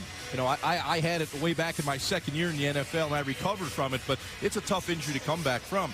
However, I'm excited for John Kitna. You know, if he embraces this opportunity, what he does becomes legendary. This is the most talent this guy's ever had a chance to play with, and he's not, you know, mopping up. He's not the starting quarterback for the Cowboys. Third quarter underway. Des Bryant went back to get the kick, and he took it from about 8 yards deep, faked a reverse, and didn't even bring it out to the 10. There's more on Romo with Susie Colbert. And Mike, most of Tony Romo's teammates didn't know that he had suffered a fractured clavicle until they went in at halftime. Wade Phillips told me his message was simple. We have to be ready to play. We know John Kitna is ready to play. And I asked Jason Garrett, the offensive coordinator, what is the mood of the team now? He said the mood now is go get it.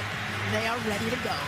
All right, Shoes, thank you. There is the injury that happened in the first half. Michael Bully hitting him, clean shot, untouched as he came through the middle. Romo over there now getting fitted with an earpiece so he can listen to the plays being sent in to the 38-year-old John Kitna. Felix Jones is the back. After the failed fake attempt from the 10, the pass by Kitna is deflected by Justin Tuck and incomplete. Once again, in the Cowboys' first half, they had 3 critical errors. Critical, Ron. And the first one, Chris Gronkowski just blows a pickup. And Boley comes through clean and knocks Tony Romo out. The second one, the Cowboys can't get lined up. They don't have the proper personnel on the field. And Eli Manning sees Hakeem Nicks one-on-one with a safety. Gerald Sensabaugh. That cannot happen. And then the third one, right before the end of the half, Pro Bowl tight end Jason Witten fumbles the football. Giants capitalize. Felix Jones with a run. Very little offense for Dallas here. Just a gain of a couple of yards with Umenyiora and Boley making the tackle. You know, Mike, now it's on the other players, not only the quarterback, John Kitna. Now it's time for the other players to pick up their game. Their leader is now out. Who knows for how long? But now it's the guys up front. When you look at them, the Doug Freeze, the Montre Holland, you know, the Andrew Garrard. These guys got to start picking it up and playing. They got to start running the ball better. Receivers got to make plays. It's not only about the quarterback. Well, they better convert a third down because they haven't tonight.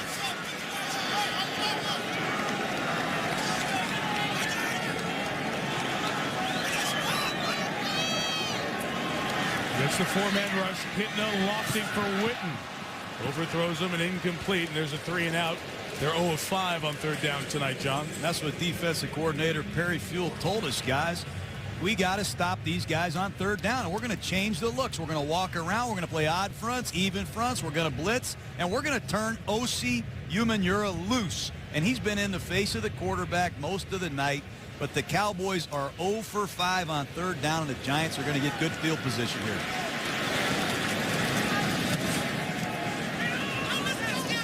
Pat McBriar's kick only 42 yards. Renaud took it on the run. And Scott Chandler came down, had a hand on him, a couple of yards lost in the return. But OC and the Giants defense taking care of business so far. A great job hosting Super Bowl 45. There were high hopes that their team would be in it. At 1 and 4, it looks bleak, and with Romo injured, and who knows how long he'll be out. Not promising. Ahmad Bradshaw starts the Giants' second half with a 5-yard first down run. And Eli got off to a horrible start. 2 interceptions early in the ball game, and he was wild high. But, boy, did he recover. This is why he's a great quarterback. You forget the negative plays, and you play the play that you control. And that's what Eli did, coming back after 2 interceptions with 3 touchdown passes. And what I thought, he was terrific in the pre-snap phase, identifying the coverage and the pressure and getting the ball out quickly. Bradshaw past the initial penetration. Couldn't get back to the line of scrimmage. Igor Olshansky able to be credited for the tackle. Eli Manning, that's what you get. You get a guy that's often criticized by people for whatever reasons, but he's a world champion quarterback. He's throwing for over 65% this season. He has an arsenal of young receivers. He knows exactly what he's doing. He has tremendous pride in this New York Giant playbook, and he will not waste plays. He's going to get up there and survey the defense and keep the Giants in optimum situations. Here he goes again.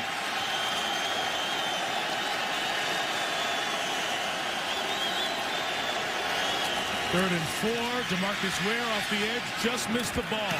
And the pass is caught by Ramses Barden downfield for a first down. Ware's patented move to force fumble just couldn't get it to Manning as he was throwing. And the Giants just come after you with waves of wide receivers. Now it's Ramses Barden. But Eli at the line of scrimmage, it's always about working, identifying the protection scheme. Now he's going to take a shot down the field, so protection becomes paramount. Now you see him bringing in the wide receiver a little motion. Look at the focus. The minute he caught the ball, look at the eyes, locate downfield where he wanted to go with the football. Incredible focus by Eli Manning.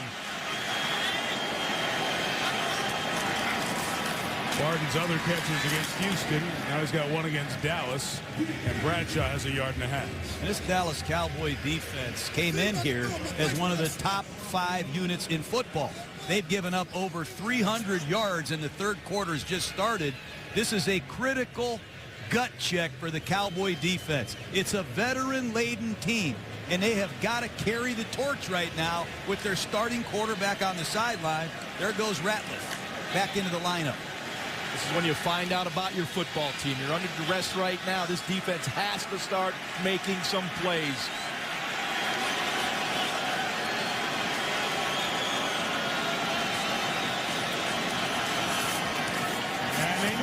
Manningham got a good block to release him down the sideline, and a great cut inside for a touchdown. Oh, wow. And Chris Snee, Pro Bowl right guard, delivered a lights-out block. And there's my friend Mario Manningham of JetBlue. But Chris Snee makes a Pro Bowl play. Watch the right guard come out, number 76, and lay it down. Wow. Brady James. That's who you got. Once again, outstanding design by Kevin Gilbride. A little motion by Manningham to soften the corner so you get the quick pass out to Manningham. And now that offensive line shows their athleticism on those kickout blocks. Tynes hits the extra point for the fourth time in Eli's career. He's thrown 4 touchdown passes. 2 to Nix, 1 to Smith, 1 to Manningham with a great move to the end zone. Big Blue on top by 11. Tranquil outside of Cowboy Stadium. Quiet and tense inside. Their team's in trouble. 1-4 and down 11. They're a veteran bunch and have not responded on defense. And the Giants veteran bunch. Guys have been together, understand the little things, the communication with a quarterback and a center who can get everybody in line right away. I'm going to show you here how a veteran team works together for a touchdown in a second. A lot of moving parts going in the right way. Akwasi Owusu-Ansah won't take it back. Dallas ball at the 20. Show and tell, Coach. Well, once again, Eli Manning gets out early. He's going to bring Manningham across in motion. He's going to see the defense unfold. He's going to see the man-to-man coverage. He's going to know I have a play up here one-on-one on a quick screen to Mario Manningham. But he uses a lot of this pre-snap as an opportunity to get him a look at the defense. But how about those blocks by Kevin Boss and Chris Snee? Oh, gee. Look at Eli Manning. He knows exactly where to go with the football.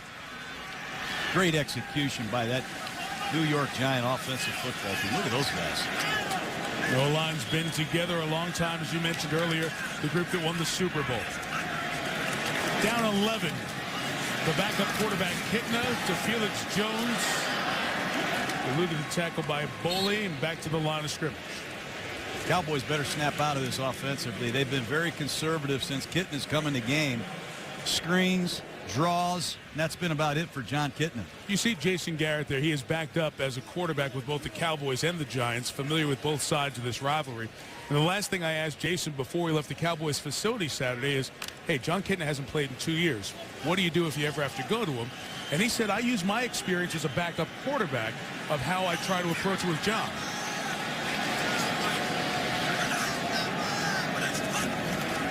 Second and 10. Felix Jones with a carry for a gain of less than 2 yards. And he said, and you talk about this all the time, fans are frustrated. You rep your starting quarterback so often now, especially when you're going to face a good defense, so your backup doesn't get a lot of reps. He said, I can't go with my game plan. I've got to go with what Kitna's comfortable doing, what he's done over the years. Because when I was the backup and I got thrown in, when I tried to run the game plan, it was hard. When they gave me what I was comfortable with, it was a little bit easier. You can see even on that play, that's a Romo play. Show the pass and the draw. It didn't look anything like it looks when Tony fakes it and hands it off. Well, they better pass protect right here because the Giants going to come after him. Hitting the throws, not even close to Des Bryant. I've been here before, Mike. When you get an injury to your quarterback, it's tough. You can say what you want. You can do what your backup quarterback is comfortable with, but the problem is that's not necessarily what the play caller and the offensive football team are comfortable with. Right now, the Cowboys have made no signs of even making first down in the last 3 possessions. Well, John, the quarterback's not hurt on defense. They can't stop the Giants right now. Plus 3 straight 3 and outs. A lot of them tonight. There we go, Matty! That kick is 62 yards by McBride. Big kick. Reynaud returns it just shy of the 30-yard line. Well, you heard the fans booing. They're frustrated. And when the ball's not even close, so is the coach. Man, 1-5. What in the world is going on in Wade's world? Not just outside, but inside. Spectacular art to go with the architecture of Cowboys Stadium. And coming here, artwork by Franz Ackerman. Line of play, another bit of artwork on the interior of the stadium. Matthew Ritchie's the artist on that.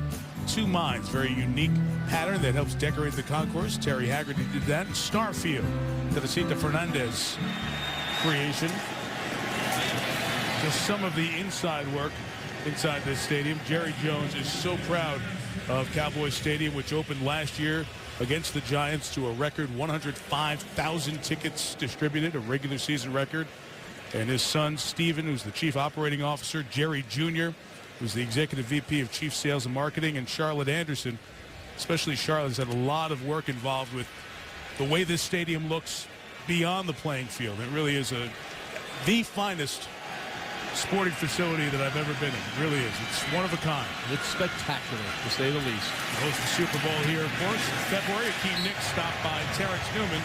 Well done there as JetBlue is held on the launching pad for a brief moment. Well, that's kind of like JetBlue Airlines. I told you about these guys in the preseason. Take a look at Akeem Nicks. You want to fly? Throw it to him. This guy's going to be something.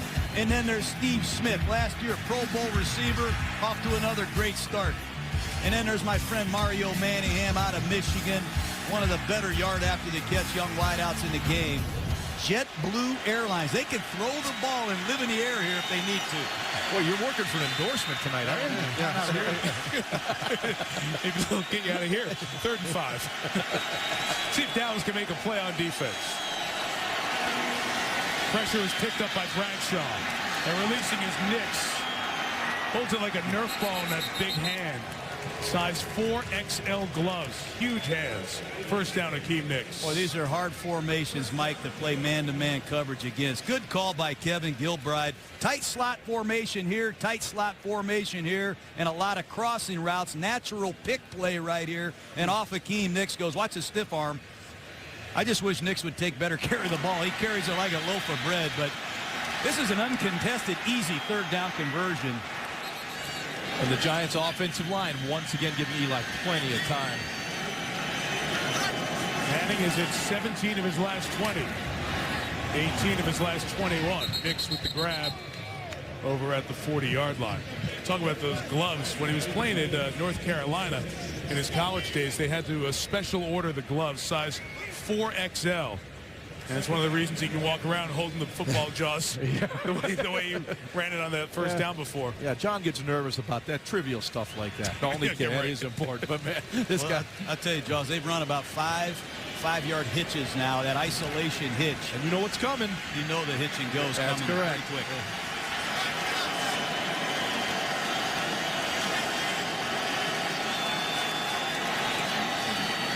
Play action. Spencer non-factor on the play. Manning complete to Steve Smith. They are carving up the Cowboys. Flag is down, though. Back on the O-line. Number 67. Offense. 10-yard penalty. 2nd down. Kareem McKenzie gets called for the hold. Where is DeMarcus Ware? Anthony Spencer? Jay Ratliff? Eli Manning has all kinds of time to survey the field and find open receivers. That time Eli did an excellent job stepping up in the pocket. Cowboys brought both outside linebackers. Eli felt the rush. They just caught McKenzie with a hold. Well, you can almost see the frustration in the Dallas Cowboys huddle. What's going on? They're big-time players. It's time to show up.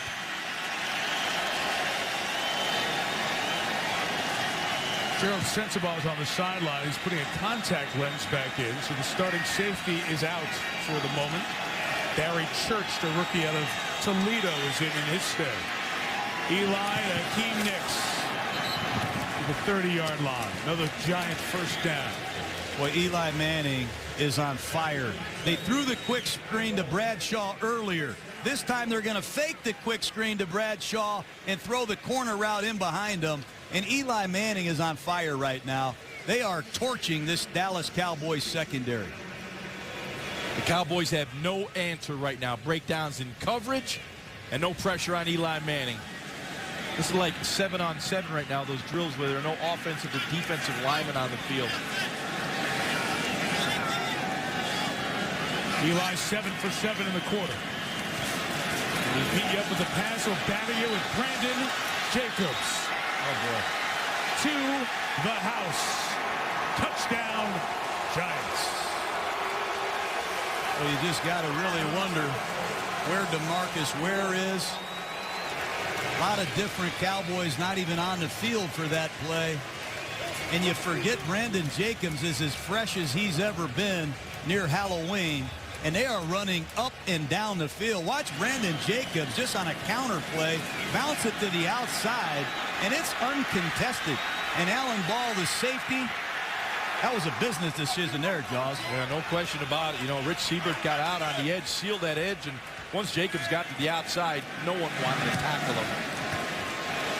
On the last 5 possessions, the Giants have 4 touchdowns and 1 field goal. The Cowboys are being embarrassed now.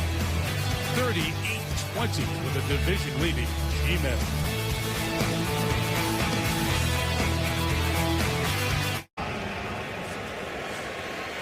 What domination here. The Cowboys have run 28 plays for 78 yards in this game. The Giants were down 10-0 about 6 minutes in, and things looked dire. Giants were turning the ball over. They gave up a punt return. But their offense has dominated Dallas. You know the Cowboys struggle without Romo. That's understandable, but this one's different. Okwasi Owusu-Ansah beats Chase Blackburn at the 15-yard line. And Jason Pierre-Paul, the Giants' first-round pick, big old defensive end flying down there on special teams. That's the biggest special teams player I've ever seen. Gosh. That's 6'6", 290 pounds, Jaws, running down the field ahead of all these DBs. What an athlete. You know, we saw him earlier this out at training camp, and wow, what a player, what an athlete. He's going to be a terrific player once he gets it. Yeah, trying to figure it out. Very little football experience. He's made a good impact. Time out here in Dallas. See if the Cowboys can find something.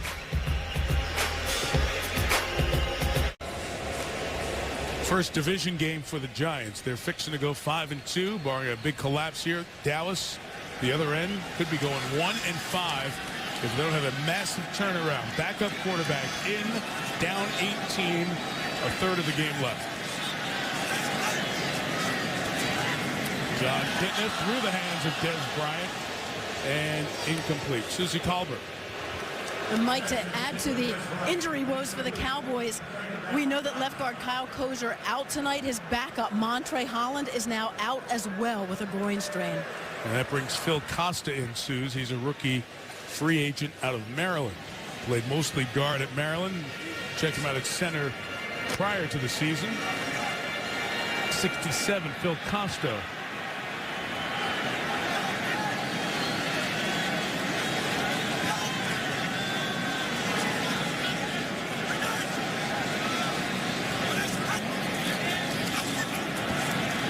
Jones, a couple of yards. O.C. Umanura on the tackle.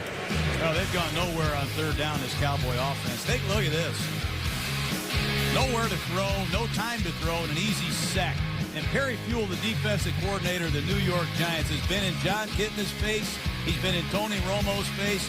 And these third down ops have not even had a chance. 0 for 6, and right now they're looking at another third down and long. And the New York Giants are in a rover walk-around package with Pierre-Paul. Here comes another blitz up the middle. Kitna's pass is caught by Miles Austin. He's going to be shy of the first down. It'll be 4th down. You guys remember the Chicago Sunday night game? The Giants held them 0 for 13. Now we're 0 for 7, Dallas. That guy right there, Perry Fuel, Ron, he told us specifically he is going to mix it up on every third down. He's done that with a walk-around rover package, a 4-down look, a 3-down look, zone pressures, man pressures. I don't think the Cowboys have seen the same thing twice. It's because they're getting those third and long, John. It plays right into the hands of this defense, which does give you all those different looks. 3 and outs in the half for the Cowboys, and they will take over, Giants will, at the 19. Reminds me about Saturday afternoon. I mean, so many great games have unfolded in this hard-to-figure college football season. Got two quarterbacks, Kirk Cousins from Michigan State, Blaine Gabbert from Missouri.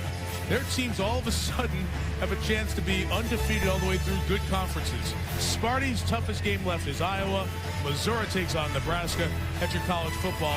One of those games will be on your ABC station locally. The other one will be on ESPN. So that game, wherever you are, you can watch. Sparty's and the Tigers surprising people. A great scene it was in Columbia. College game day. Record crowd on Saturday. 18,000 on campus. And then Missouri beat #1 Oklahoma. Former Ole Miss quarterback who followed his dad to Ole Miss, Eli Manning, gives to Ahmad Bradshaw, who loses 3 yards. Does a rundown blitz. You see Brady James, he came off the backside, rundown call by Wade Phillips, trying to get this New York Giants offense off the field quickly. That's the only chance the Cowboys have here, is to get a sudden change, a turnover, and they have to use some kind of blitzing to get pressure on Eli Manning. Yeah, go ahead and blitz him. You're going to get those isolation routes on the outside. He's been killing them all day. He's inviting the blitz. Giants have turned it over 3 times early in the game. Manning to Steve Smith. 4 Cowboys rally to the ball. Limit Smith's gain to about 3 yards. John, you were bringing it up earlier, Jaws. We talked about Eli Manning and underappreciated, perhaps because his numbers aren't as impressive in terms of overall stats as some. He's got the longevity here behind Favre. Very questionable with the ankle next week, and his brother Peyton for consecutive starts. But he's one of 6 guys who has won the Super Bowl. They won the Super Bowl against an undefeated team with a great drive. They got Brady, Roethlisberger, Favre, Breeze, and the 2 Mannings. Those are the only 6 guys active who have gone to the ultimate stage and done it and won it. And this guy should be appreciated for all he does for this team. 3rd and 9. The line gives him time. The pass incomplete for Nix. Terrence Newman on the coverage. It'll be 4th down and a rare Giant 3-and-out. You know, one thing about Eli, he doesn't care about all those stats. At the end of the day, you're going to be judged on, you know, not touchdown passes and all those things. You're going to be judged on getting your team in the end zone. You're going to be judged on winning. Eli Manning has always been able to do that. That's all that matters to him. Can we win? Do we win? It's a Super Bowl champion and a Super Bowl MVP. Des Bryant's 93-yard punt return is 6 more yards than the Cowboys have as an offense tonight. And he couldn't get that one as Dodge did a great job of kicking it deep and to the sideline. And the first guy over to him is Tom Coughlin, the coach who has yelled at him all year to tell you he's the 3rd guy over. Tell the rookie, good job. Well done. You know what I like about Eli Manning, and a lot of people don't see this, he might be one of the best coaches in the league. As soon as he and Hakeem Nicks aren't on the same page, he goes right over to his young receiver, and he makes the correction. But he has spent countless hours with these young guys on his own time, and he's helped their development as much as anything. And you can't find guys like this. The work ethic, the behind-the-scenes hard work that has really made him a great quarterback. And all the time he spent with his center, Sean O'Hara, getting on the same page as far as making all those calls. That battery has to work together. Susie reports on the sideline, Doug Free had a couple of trainers working on his thumb through that entire last Giants series. Kitna's pass incomplete. The fans are booing as Dallas's offense has been unimaginative and stalled without their quarterback. John, how much does a backup quarterback get in terms of practice? How much would Romo have let Kitna take snaps with the #1 offense this week? Well, I've talked to a lot of coaches that have quarterbacks that are Iron Men, and these backups don't get any reps. They really don't, because Romo never misses a game. Now, if you're one of these teams that has a struggling starter, sometimes you give the backup more work because you expect them to play. I'll bet John Kitna's had little to no work in a long time. Underneath pass from Felix Jones. Going to be 4 yards shy of the 1st down. Jaws, how tough does that become on a guy like Kitna? Not only have you not played in 2 years with a marker down, but you don't get to do it with the #1s. Yeah, Holding, number 70. Offense, 10-yard penalty, replay, 2nd down. literally impossible, Mike. You know, I played in situations where I was the backup quarterback. You do not get reps. All of a sudden, you got to throw the cape off and go in the game. It's hard to do that. The reps you got were after practice. You don't get the same energy, the same emotion when you're working after practice. So it is very, very difficult to come in a situation like this when you're not getting the practice reps. You mean at the end of your career in Miami, Marino didn't give you a lot of reps? No. Get out of here, Jones. I got these all. 2nd and 20 throw to Jason Witten is complete to the 25-yard line. So they have the penalty yardage back here with $1:30 to go in the third. I go back to this Cowboy offensive line. You just mentioned Holland was hurt at left guard. Remember, Colombo, the right tackle, was hurt to start the season. The right guard, Leonard Davis, was benched. He struggled against the Titans. The left guard, Kozier, was hurt coming in here tonight. They let Flozell Adams go at left tackle. They brought in Doug Free. This is not the same Cowboy offensive line of a year ago, that's for sure. It's that 3rd and long situation. Oshie off the edge. Couldn't get to Kitna, but Boley does. Oshie went for that patented strip move and almost got there. Yeah, Oshie, I mean, he could come off the edge. He's almost impossible when he gets out in that wide technique. He fakes the inside move. Watch him, he gets to Kitna. He didn't go for the sack. He goes for the football, tried to swipe it away and create that turnover. That's his patented move right there, creating the fumble. He has 7 forced fumbles this year of his 8 sacks. McBriar's 4th punt of the quarter. Every Cowboy possession has ended in a punt. Ramses Barton might have gotten a piece of that. He get very, very close.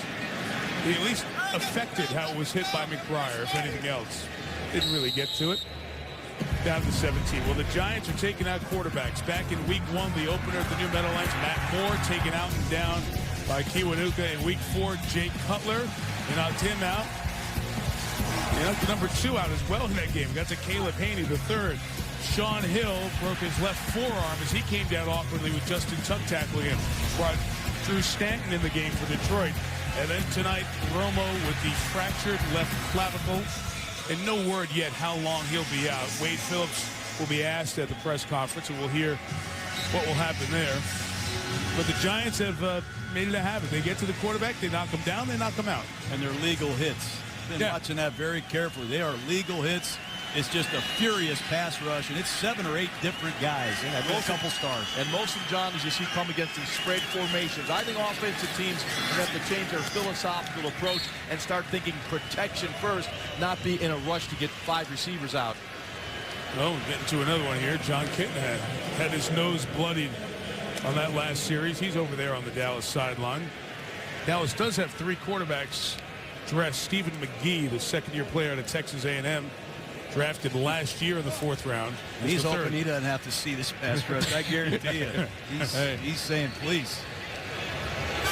Smiling in blue, bumming in Dallas. 38-20 G-Men after 3.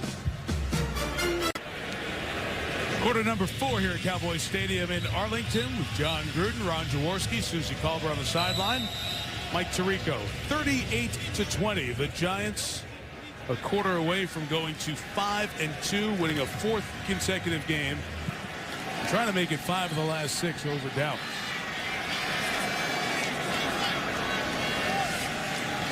Giants sweeping the series against the Cowboys last year. 2nd and 9. Manning's throw to Steve Smith is caught at the 32-yard line. Alan Ball with the hit. Yeah, one thing about Eli, the guy's just such a professional. He's looking right. He's looking right. You'll see him set up here. He knows he's what he got backside. Little dig route from Steve Smith. That's just outstanding eye manipulation. Looks off to the right because he knows he's going to come back left. Yeah, but where's the pass rush? I mean, where's the juice on this Cowboy defense? They've given up 425 yards. They have enough good players to generate some heat.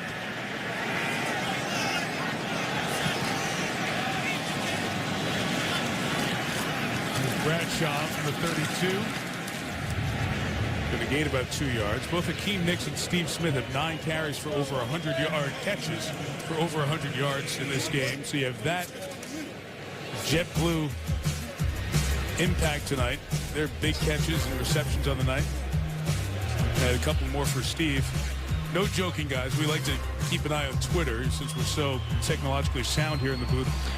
Not making this up, JetBlue Airlines has apparently its own Twitter page. They have tweeted, quote, "You can tell Jaws and Gruden we had the name first." So you have entire companies hanging on your every word every Monday night. Powerful people you both are. True stories. Don't make this up. Second and 8. There's Ware off the edge. Got a strip. Got the ball in the air. Ratliff couldn't squeeze it. And who gets into the bottom of the pile? Brooking in there for Dallas. DeMarcus Ware off the edge. Forced the fumble. And they're digging for it. Finally, some pressure generated by DeMarcus Ware. Giant ball. Dave Deal beat Brooking at the bottom of the pile. That's what I'm talking about. DeMarcus Ware, you called it in the pregame. You think he's one of the best players, if not the best defensive player in the league. He just beats Deal clean off the edge, times the strip perfectly. Well, do not single block him. He's one of those guys, you know, David Deal's done a really good job all night tonight, but sooner or later, you give that guy that many opportunities one-on-one, he's going to beat you. Giants have 4 receivers on the game. Young Ramses Barden is in the slot at the bottom of the screen. And he threw it to Bradshaw, and he's ruled a catch. Bradshaw's going to be brought down at the 27. Giants will be stopped short of the first down. Anthony Spencer over there on the tackle. You know, the way the Cowboys night has gone, Cowboy fans are thinking, what, how do we not get called there for a blow to the head on that slat down by Ware? But at the same token, Ratliff had the ball bounce and almost caught it. You almost have to consider going for the block against this young punter, but they've got a double return set up. Doesn't look like it. There's Bryant back there. These are a big play opportunity, I think. Des Bryant's already taken one back. He brought a lot of heat. Kick it out of bounds. Yeah. Flag down, back by the kicker. As the pressure was coming up the middle. During the kick, holding number 47 of the kicking team. That penalty will be enforced from the end of the kick. 1st and 10. Talked about Eli getting a shot to the head. Ware got the ball, but the Cowboys didn't get the turnover. Corona, who invites you to find your beach. Nissan, innovation today, innovation tomorrow, innovation for all. The Capital One Venture Card, what's in your wallet? And ESPNShop.com, a new store for all your sport league needs. How about the weekend here next week? The Cowboys, of course, a game Monday, game Sunday against Jacksonville in here, and then just down the road, Saturday, Sunday, and Monday, the Rangers in games 3, 4, and if necessary, 5 of the World Series against the San Francisco Giants. You can hear every game of the World Series, by the way, on ESPN Radio. Pittman throws to Witten. 10-yard first down. It's Giant territory again at the 48-yard line. And a flag on the back end. Well, you had a big pile up, and it looks like Gerard was chipping at the pile. I want to be presumptuous, but it's kind of what it looked like. Well, these two teams can't stand each other. They made that perfectly honest.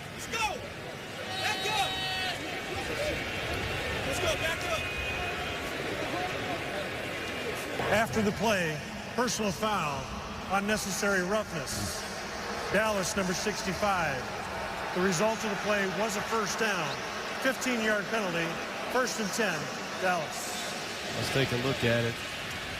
They're holding the tight end up. They're getting 5 Giants on the tackle, and Gerard makes a hustle play.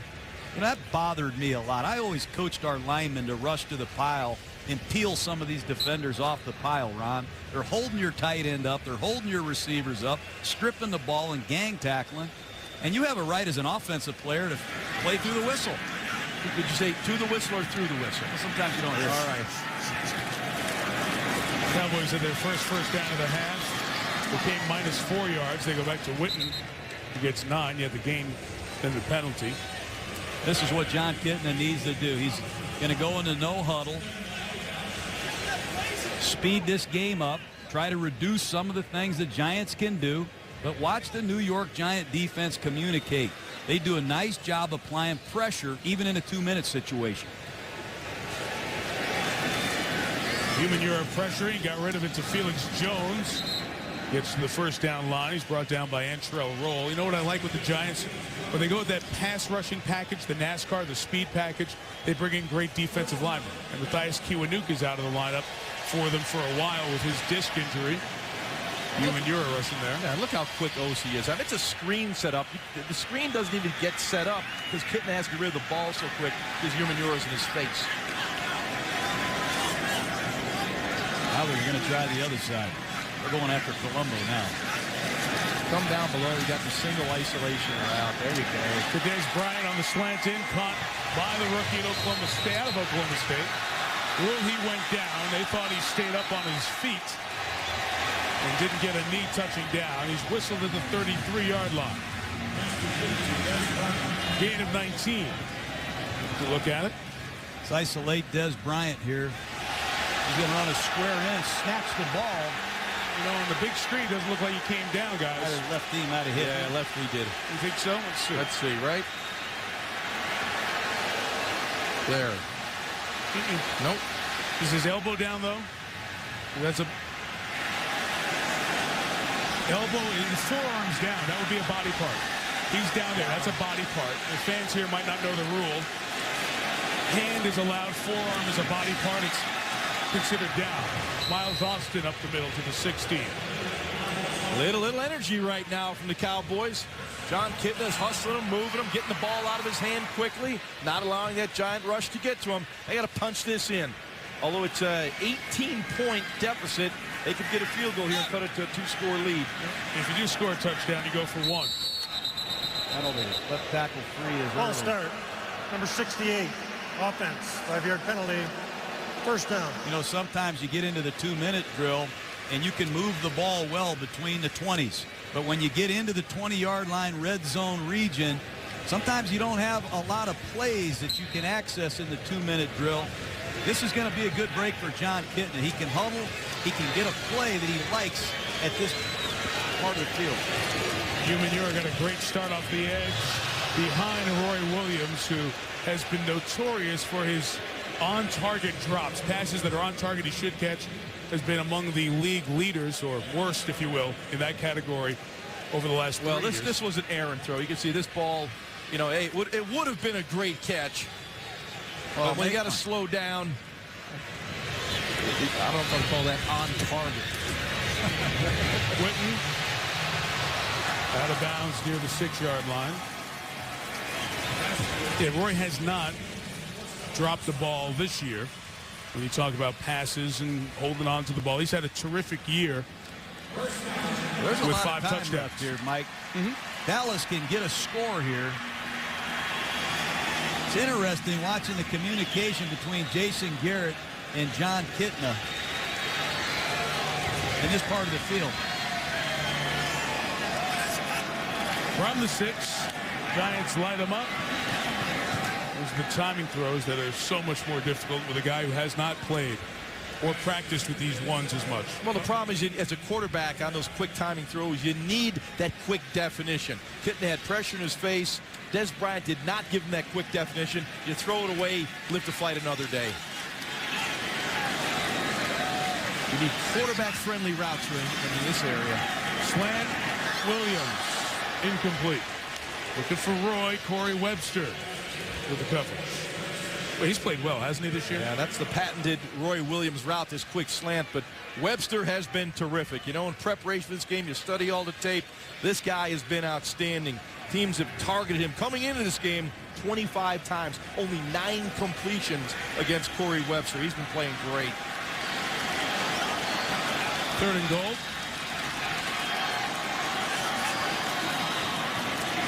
Kitna hit as he throws for Williams, incomplete. Kitna got laid out. Michael Boley, who's already knocked out 1 quarterback, took a run at a second one. You have to take the field goal. Yeah, kick the field goal. What do you think of the field goal? Oh. They're not. Oh my gosh. Wow. Well, you can feel this at home, Ron. Ooh, you get hit by Kenny Phillips and Michael Boley, one from the left and one from the right. You got to kick the field goal here. You have to. It's an 18-point three-score game. You take your three, cut it to a two-score game. Mathematically keep yourself alive in the game. Right.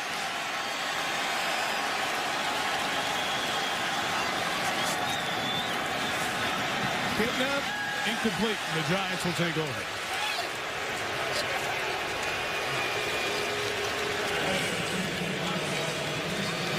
I know you're down there. You don't think you're going to get down there, but Mike, you take your common 3 sense, points. it does not. You take your 3 sense. points. Yeah, absolutely. It doesn't at all. 38-20. Giants on top by 18. They'll take over with 8:15 remaining here in the fourth quarter. 18-point lead for the Giants. 38-20 with 8:15 remaining. Those are not good looks. Nope, they don't need captions. They are wondering what in the wide world's gone on. Ahmad Bradshaw loses a yard. Let's go back to that fourth down play. Oh, you say you should have kicked the field. I say go for it. You got man-to-man with Miles Austin, man-to-man here with Roy Williams, man-to-man here. It's man-to-man coverage. You have all these receivers. It's a no-back blitz. Get it out of your hand and beat somebody. But Miles Austin didn't beat anybody. Roy Williams didn't beat anybody. I don't know what the route was. But, John, that's the irrelevant point, going for it. The fact is you're still 3 scores behind. Yeah, you're stopping the Giants so well tonight. Well, you got to give yourself a percentage chance. Okay. I agree with you. Just stop the last drive. Bradshaw trying to get on the outside. Ahmad just shy of the 20-yard line. How about this guy, Ahmad Bradshaw? They told us as a rookie out of Marshall, this kid is not drafted. He shows up. He gets in the huddle with all these veterans. You see Soybert right there? Snee, he gets in there, and they call a running play, and he says, yo, block for me. I'm taking this to the house. Right. And they said, shut up, rookie. And you know what he did, Jaws? He took it 71 yards against the Bills. This guy is a dynamic personality. He's 5'7". He leads the NFC in rushing. I give this guy a lot of credit. Overcome a tough ankle injury last year, played through it. He's a real deal. Almost at 100 yards tonight. He had 133 against the Lions last week. He's sitting around 92 right now with a no game there. Well, if the Giants win this game, they'll go to 5-2. And this is what is so great. Why is the NFL so popular? Who in the world figured, all right, Atlanta, they could be a division winner this year. Some people thought in this booth, Jaws and I. Yep. The Giants will move to 5-2. The Buccaneers and the Seahawks are the other two-loss teams. Nobody in the world would have thought that. But you see all those 3-loss teams. And that's why if Dallas would have won tonight, they would have been within a game of a lot of good teams here in this hard-to-forecast NFC through the first 7 weeks. But instead, they have a lead. Romo fractures his left non-throwing clavicle. We'll wait to hear how long he's going to be out. And now, who knows what happens here.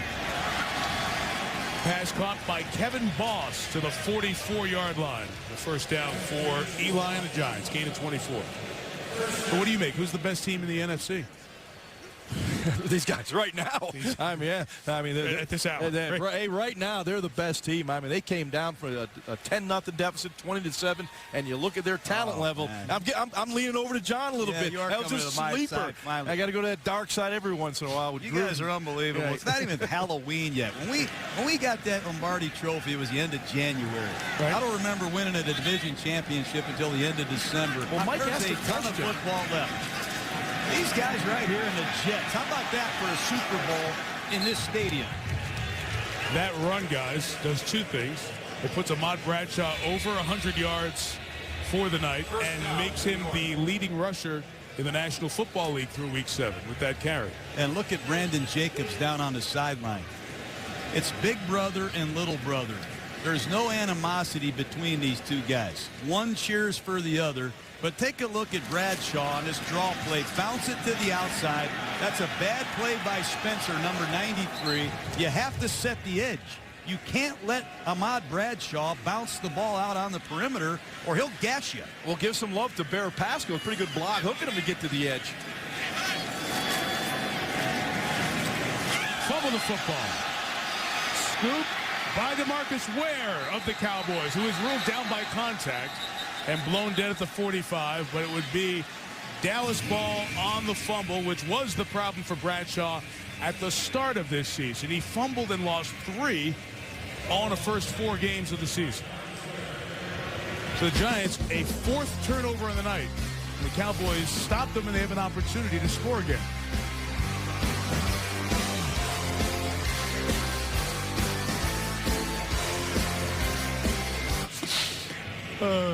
Tonight's aerial coverage here at Arlington is brought to you by Autotrader.com. Halfway between Dallas and Fort Worth on I-30.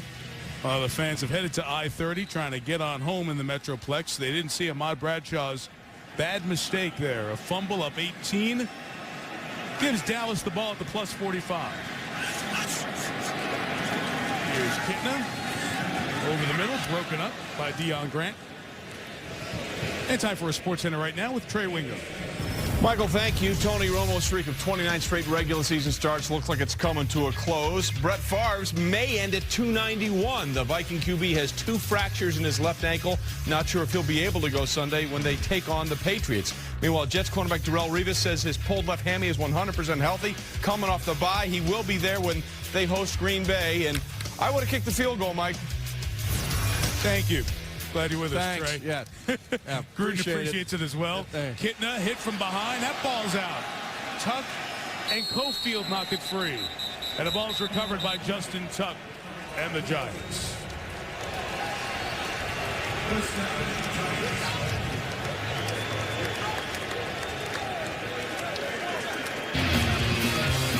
Credit to Barry Cofield out of Northwestern for getting there. And the Golden Domer, Tuck with the recovery. On SportsCenter after the game, the GMC postgame report highlights an analysis of this game, plus the latest in the injury to Tony Romo and Brett Favre. We'll have all the latest. Plus, Mike, I would have gone for the special 22-point touchdown, that special long one.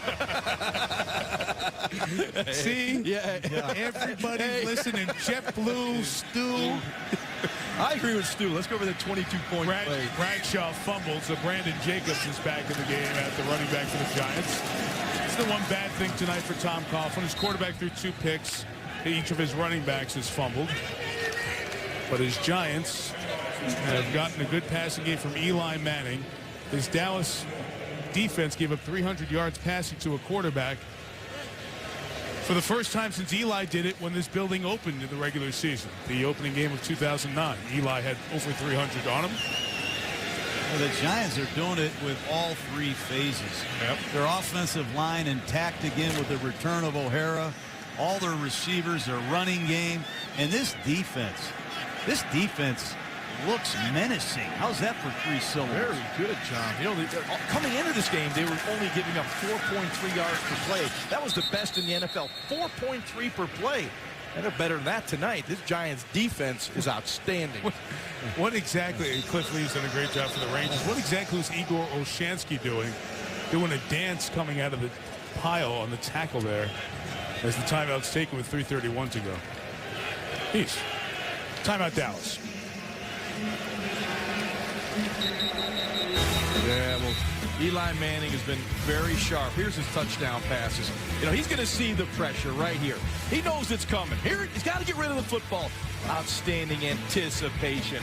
And this one here, I love the motion. Great play design to get the soft corner to Manningham. Get the ball in the perimeter. Look at the kick-out blocks from Boss and Snee. And look at the move inside by Manningham.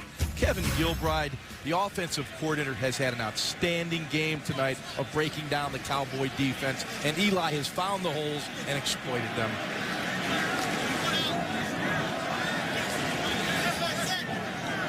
Gotta hurry. Confusion there, and Kevin Gilbride, the offensive coordinator, will come over and talk to Eli out of this timeout. You know, it's great to be a New York sports hero and be Mr. October. It's Reggie Jackson's moniker, obviously, from the Yankee days. But October, you don't win championships, but at least you lay foundations to put yourself in position for the second half of the season. And under Eli Manning's leadership and this entire veteran group, but it gets pinned on the quarterback, how about moving to 20-4 with a win here tonight in the month of October? That's impressive. But don't forget, last year, this team was decimated by injuries. They lost Antonio Pierce. They lost a lot of players last season due to injury on defense in particular. And they're healthy right now for the most part, Ron, and they're talented and very, very experienced.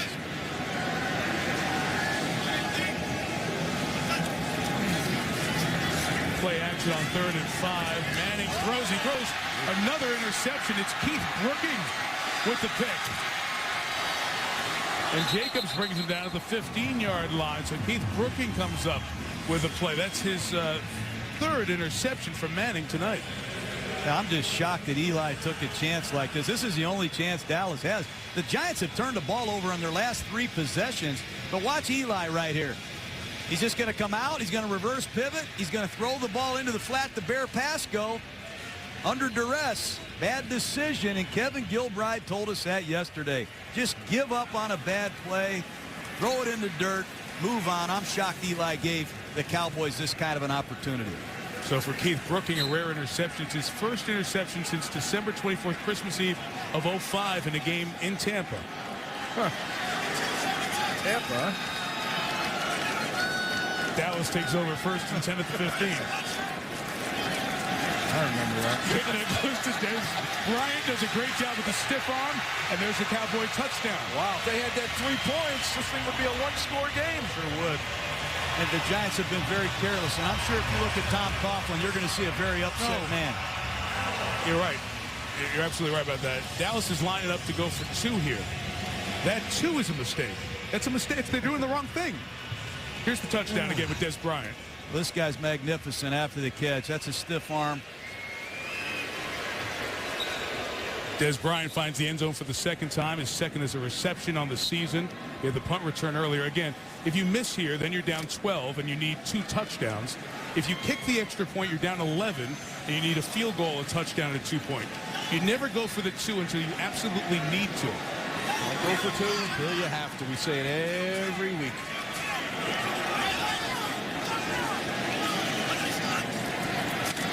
And Kitna will throw for Roy Williams, who couldn't bring it down, but a penalty marker will come down as Terrell Thomas and Williams were in contact, and they'll shorten the distance by half. And these New York Giants get sticky man-to-man blitz down in here in the tight red zone. Prior to the pass, holding. Number 24 defense. Half the distance to the goal. Will retry. That time Kitna went up there. He killed it. He saw bump and run man-to-man. He wants to throw the high point fade to Roy Williams. I thought Terrell grabbed him. Clearly a hold. A lot of substitution here. Okay, Dallas brought in Gronkowski, the fullback, since they're at the 1 instead of the 2. They'll go to their shorter yardage formation without their wide receivers. And coming back across is Witten for the 2, and it's a 10-point game with 3:17 to go.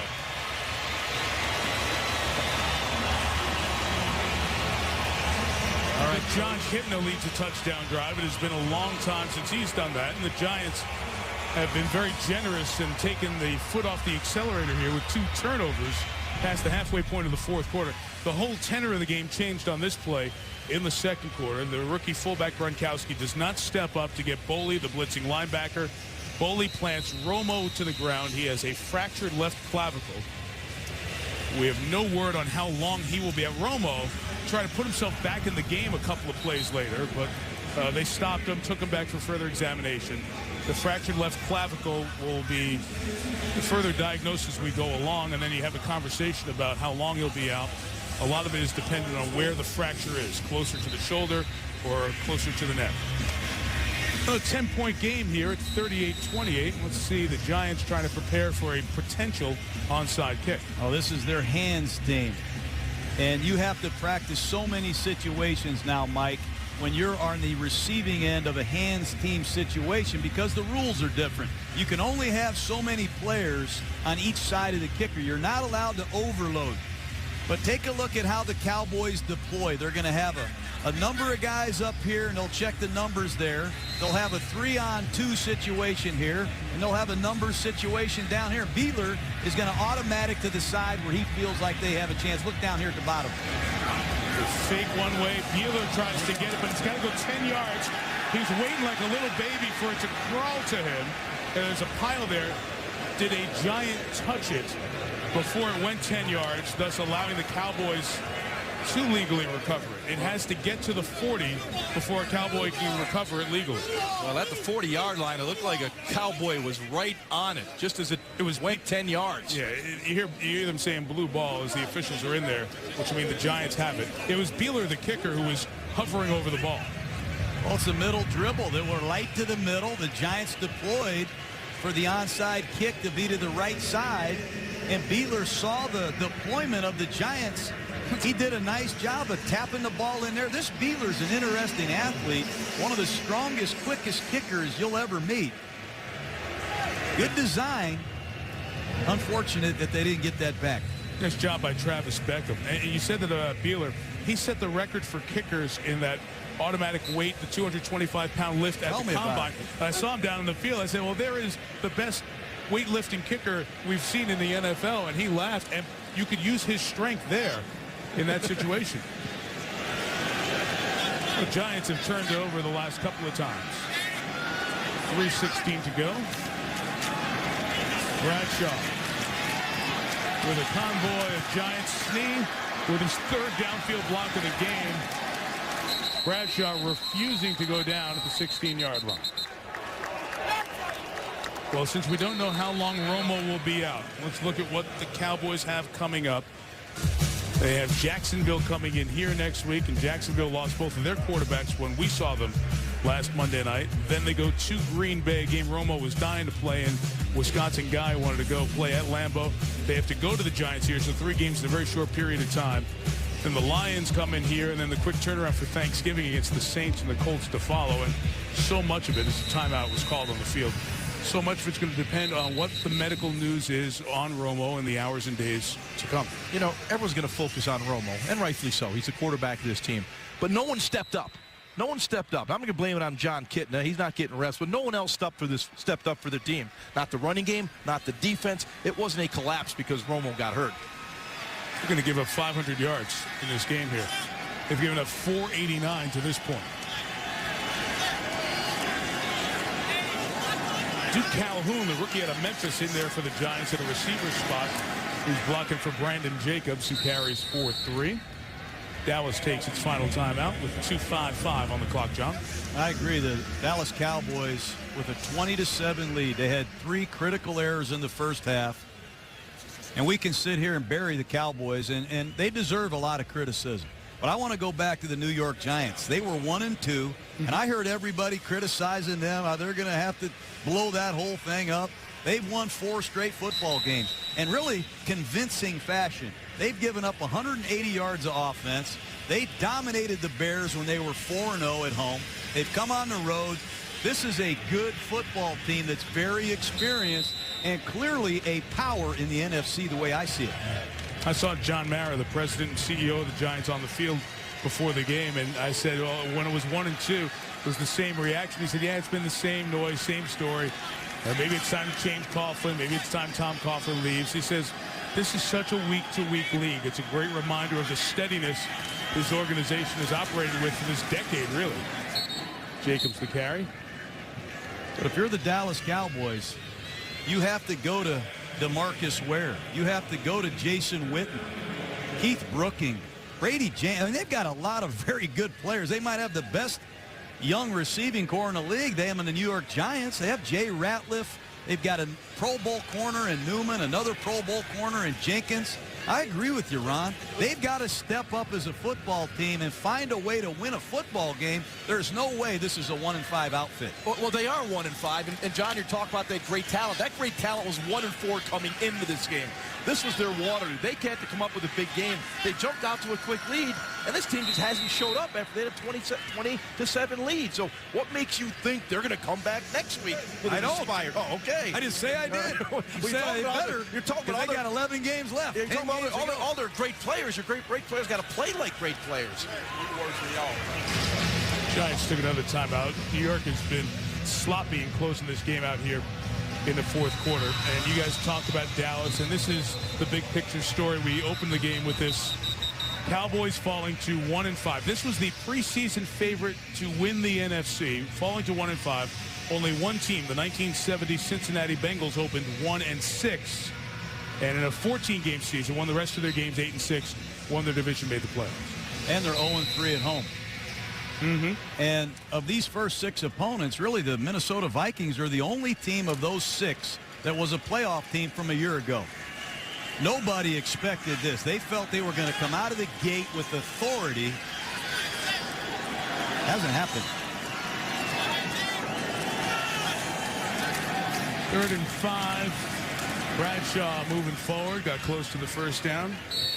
As we hit the 2-minute warning here in Arlington. Your song's back, John. New attitude, New York, I'm telling you. Do you know who sings the song? Quick. Patti LaBelle. Oh, nice. You can name that tune in 4 notes. From Philadelphia. Downtown Indianapolis next Monday night. We look forward to that. 8:30 Eastern, Monday Night Countdown with Chris Berman, Stuart Scott, and the studio groups in Indy and in Bristol. 7 o'clock for Countdown. Ties for a field goal. And that means the Cowboys will need 2 touchdowns now. Here in the last 2 minutes. Minute 55 to go. So Schaub and Peyton Manning, of course, game 1. Houston Texans put so much into that game to start the season and got the win. And now Peyton without Dallas Clark. If Houston can get the sweep of Indianapolis, a far different landscape in the AFC South from what we've seen. Yeah, and I think the big thing for Houston right now, they've got a quarterback's best friend, a running game. Arian Foster has made it a lot easier to play quarterback down in Houston. Yeah, you still have the prolific passing game, but it's nice when you could kill the clock when you're in the lead and you can turn around and hand it to Arian Foster. Yeah, but the Texans lost D'Amico Ryans, their star middle linebacker. They're going to move Ryan Cushing in there. And Peyton Manning, no matter what anybody says, Jaws, he's a hard guy to beat twice in one season. That's going to be a great game. Are you a big Halloween guy, John? Do you enjoy Halloween? Last year I dressed up as the Joker. That was in New Orleans, right? I was in New Jeremy Orleans. Shockey. Is that Halloween? I have a plan for this Monday. I have to get it cleared with our bosses. you have a plan? I got to get it cleared. I got a plan for Halloween. I just have to get it cleared. Could I guess? We're going to be a sheriff? No. We're going to be a sheriff. You're surprised. Yeah. Coming people watch, right? When I get a chance to see Peyton Manning play, everybody knows, and I irritate some people, I'm sure, with my enthusiasm. Some people. If you like football, yeah, go watch that cat play. Yeah. You know, sit down and watch film with Peyton Manning, you get excited. 13-point game here. Des Bryant back on kickoff return. See if they get a little wrinkle here. They fake it on the reverse of Miles Austin. Bryant trying to pick up blocks on the far side. Will be brought down. Nice open field play by Bruce Johnson to bring him down to the 27-yard line. This kid, Des Bryant, loves to play football. You know, the guys in the game, I mean, he's given incredible effort. He gets knocked down. He still sprints over the sideline, bringing some energy to this Dallas team. They haven't had a whole lot tonight. I just think when you look at the New York Giant defense, talk about the 3 safeties. Deion Grant is an 11-year veteran. He's come in here. He's played in the dime position, covering Jason Witten a lot tonight. This is a good football player. Kenny Phillips and Antrell Roll. Phillips is back. Terrible injury last year. And Antrell Roll. These 3 safeties have solidified the New York Giants defense. They're outstanding football players. You know what? They're well coached as well. You know, we always talk about coaches around this league, the guys, the assistant guys that don't get a whole lot of credit. Peter Junt has done a great job with this secondary. You know, he's got a lineage with the Rams when they were a Super Bowl team. And wherever he's been, it's been a very disciplined secondary when they're healthy. But look at Deion Grant. He plays down there at linebacker depth. He's just looking for Jason Witten. He's going to tell him before the snap of the ball, hey, I got you. And every once in a while, he'll shoot from there and blitz. There he goes in coverage again. As Kitna throws complete for Witten, who beat Grant and stays on his feet right around midfield there. Well, that's usually what happens when I compliment a guy. He doesn't make the play. But, you know, Deion Grant, he's going up against one of the premier tight ends in the world. He's done it all night, and I credit the referee for an assist there. I told you guys to move him behind the ball. The first time you've ever given the men in stripes credit. Well, Dan Farrow is the umpire you're talking about in question there. I talked to Dan before the game. He said got used to being back behind the play. The perspective's different and interesting, but it certainly gets a little more intense inside the last 5 or inside the 5-yard line or in the last couple of minutes. When the umpire moves back to that old spot. You know, it's the rush, Mike. There's number 95 in the game for the Giants, Rocky Bernard. Chris Canty, number 99, has played well. And Cofield, number 96. All 3 of these big guys last year were hurt, Ron. They got nothing out of Canty. He was hurt. 75% health for Cofield all year. These 3 guys push up the middle and allow Tuck and Osi to do their thing on the outside. It's impressive. They have a great rotation of 8 guys. Getting the swings it out to Felix Jones. Seeking space is Jones. And out of bounds at the 24 with a $1.18 to go. And the Cowboys down 13. And out of timeouts. Trying to get a touchdown and a chance to keep the game alive. And, you know, we haven't even mentioned Matthias Kiwanuka, who's out with that neck injury. You talk about a rotation.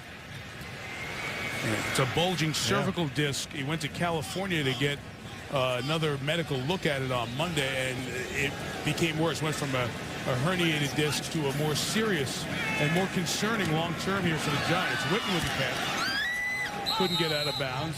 Dallas just trying to get a quick score on the board. Quick score, you're right. With an onside Let's go. kick. Get it moving.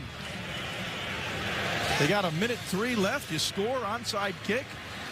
Crazier things have happened in this National Football League. Here comes the pressure. Gonna get one-on-one. It's Witten. Ruled incomplete on the field with 50 seconds remaining in the game. Well, guys, this was the first week with the conversation of no head-to-head hits without a further increased look at them. Perhaps more penalties being called in-game and out-of-game. For what it's worth, this weekend we had 52 points scored. It's the second highest scoring weekend in 20 years. Go back to 2 years ago, 2008, in week 12, just a shade under that. So we've had much higher scoring. Are the two related? I think that's for others to decide, but bring out the fact. You know, Mike, I think the sampling is small, but based on what I saw yesterday, I think the defensive players have bought into this, and that's good because it is about players' safety. Oh, wow. Sam Hurd was open in the end zone, and Kitna just couldn't hit him. Oh, you got to hit that one. Look, player safety at every league meeting I've ever been to is at the forefront of every conversation. And I broke my neck playing football. And I'm for player safety also. But, Mike, what are you going to tell your free safety when the game is on the line and 2 guys are coming vertical and you've got to go dislodge that ball to take your team to the playoffs? What are you going to tell that guy to do, Josh? You got to tell him to make a play, but it was obvious watching some of the games yesterday. Even Ed Reed pulled off, I thought, when he had a good shot. Des Bryant, first down, touchdown. That's his 3rd of the night. 2 receiving, 1 via punt return. And by messing around here and not closing the deal, it's 41-34 with 40 seconds left. Another onside kick coming after the extra point. Well, it's just all-out blitz, and John Kitna knew exactly where to go. Off coverage, you see Webster, sharp slant by Des Bryant. You're not going to tackle this guy after the catch. What a performance. And if I'm down on this Giant sideline, I'm really thinking about this onside kick. Beeler for the extra point, 41-35. And sometimes you get in a game it's 38-20 and you feel like you're selling a bill of goods to the viewers that game's not over, but Dallas has had opportunities here, and now they're within 2 plays. 1, recover the kick. 2, hit a big shot down the field. And if they would have had that field goal that they gave up on a little while back, but a short field operate on to tie it, but they're going to need a touchdown. Well, this is Joji Camillus. There it is. Yep. This is interesting strategy, Ron. I mean, he's telling his guys how the Giants lined up the last time, and he's telling them what to do if they do that again. This guy's got a plan. He's got 3 ways he can go. He can middle dribble it like he did last time and let Beeler go recover his own kick, or he can kick the ball to the right or to the left. Take a look at the last one. He saw a light deployment up the middle, so he middle dribbled it, and he gave himself a chance. You saw him and Jesse Holley going after the football, and that's how close it was to getting the last one. So take a look at this deployment now. You'll see 4 Cowboys to the left, 4 Cowboys to the left. they're going to have 3 in the middle, and obviously you're going to have 4 over here. So he's going to read the deployment and kick the ball where the numbers are his advantage. I wouldn't be surprised if he middle dribbles it again. He's got Beckham in the middle, 47 again, playing possum. Same fake. This time they bounce it, looking for the big hop. It's alive to be recovered, but the Giants get on it with Clint Sintum. As soon as that hit a Giant before it went 10 yards, it was available for the Cowboys to recover. So everything right happened there, except the deflection went the other way. And the former Giants special teams coordinator, Joe DeCamillis, almost had his old team in a very scary spot. That was a live ball available to the Dallas Cowboys. You'll see it right there. Bang off the leg of Clint Sintum, and that ball is live. Sintum spotted that ball and went and covered it. Well, the Giants are going to get out of here, it looks like, with a win, with over 500 yards of offense, but 5 turnovers. And it'll be interesting to see what Tom Coughlin does with this Giant football team, who has a bye this week. A lot of times they reward their players with a big win, with some time off. It'll be very interesting to see how Tom manages the bye. But the New York Giants, 4 straight victories. You got to be impressed. Be that new attitude. These two teams will reconvene on the second Sunday in November up at the new Meadowlands Stadium. Eli Manning with a win over the Cowboys. The Giants have gone 2 for 2 here in the new Cowboys Stadium, but the #1 story after this one will be Wade Phillips and Dallas at 1-5, knowing only the 1970 Cincinnati Bengals have come back from 1-5, and what will happen with Tony Romo and the left fractured clavicle. For what it's worth, that Dallas touchdown there at the end took us to 52.6 points scored on average in a game this week, the highest since 1983. Highest scoring weekend in the NFL in over a quarter century happened this weekend. And the cherry on top was the Giants 41, Dallas 35. Big Blues 5-2, and the Cowboys have lost 3 in a row. They're 1-5. Sports Center's coming up next with John Gruden, Ron Jaworski, Susie Colbert, and the best in the business, our Monday Night Football crew. Mike Tirico. Good night from Arlington. This has been a presentation of ESPN, the worldwide leader in sports. Giants win by 6 with Eli. We'll see Peyton against the Texans next Monday night.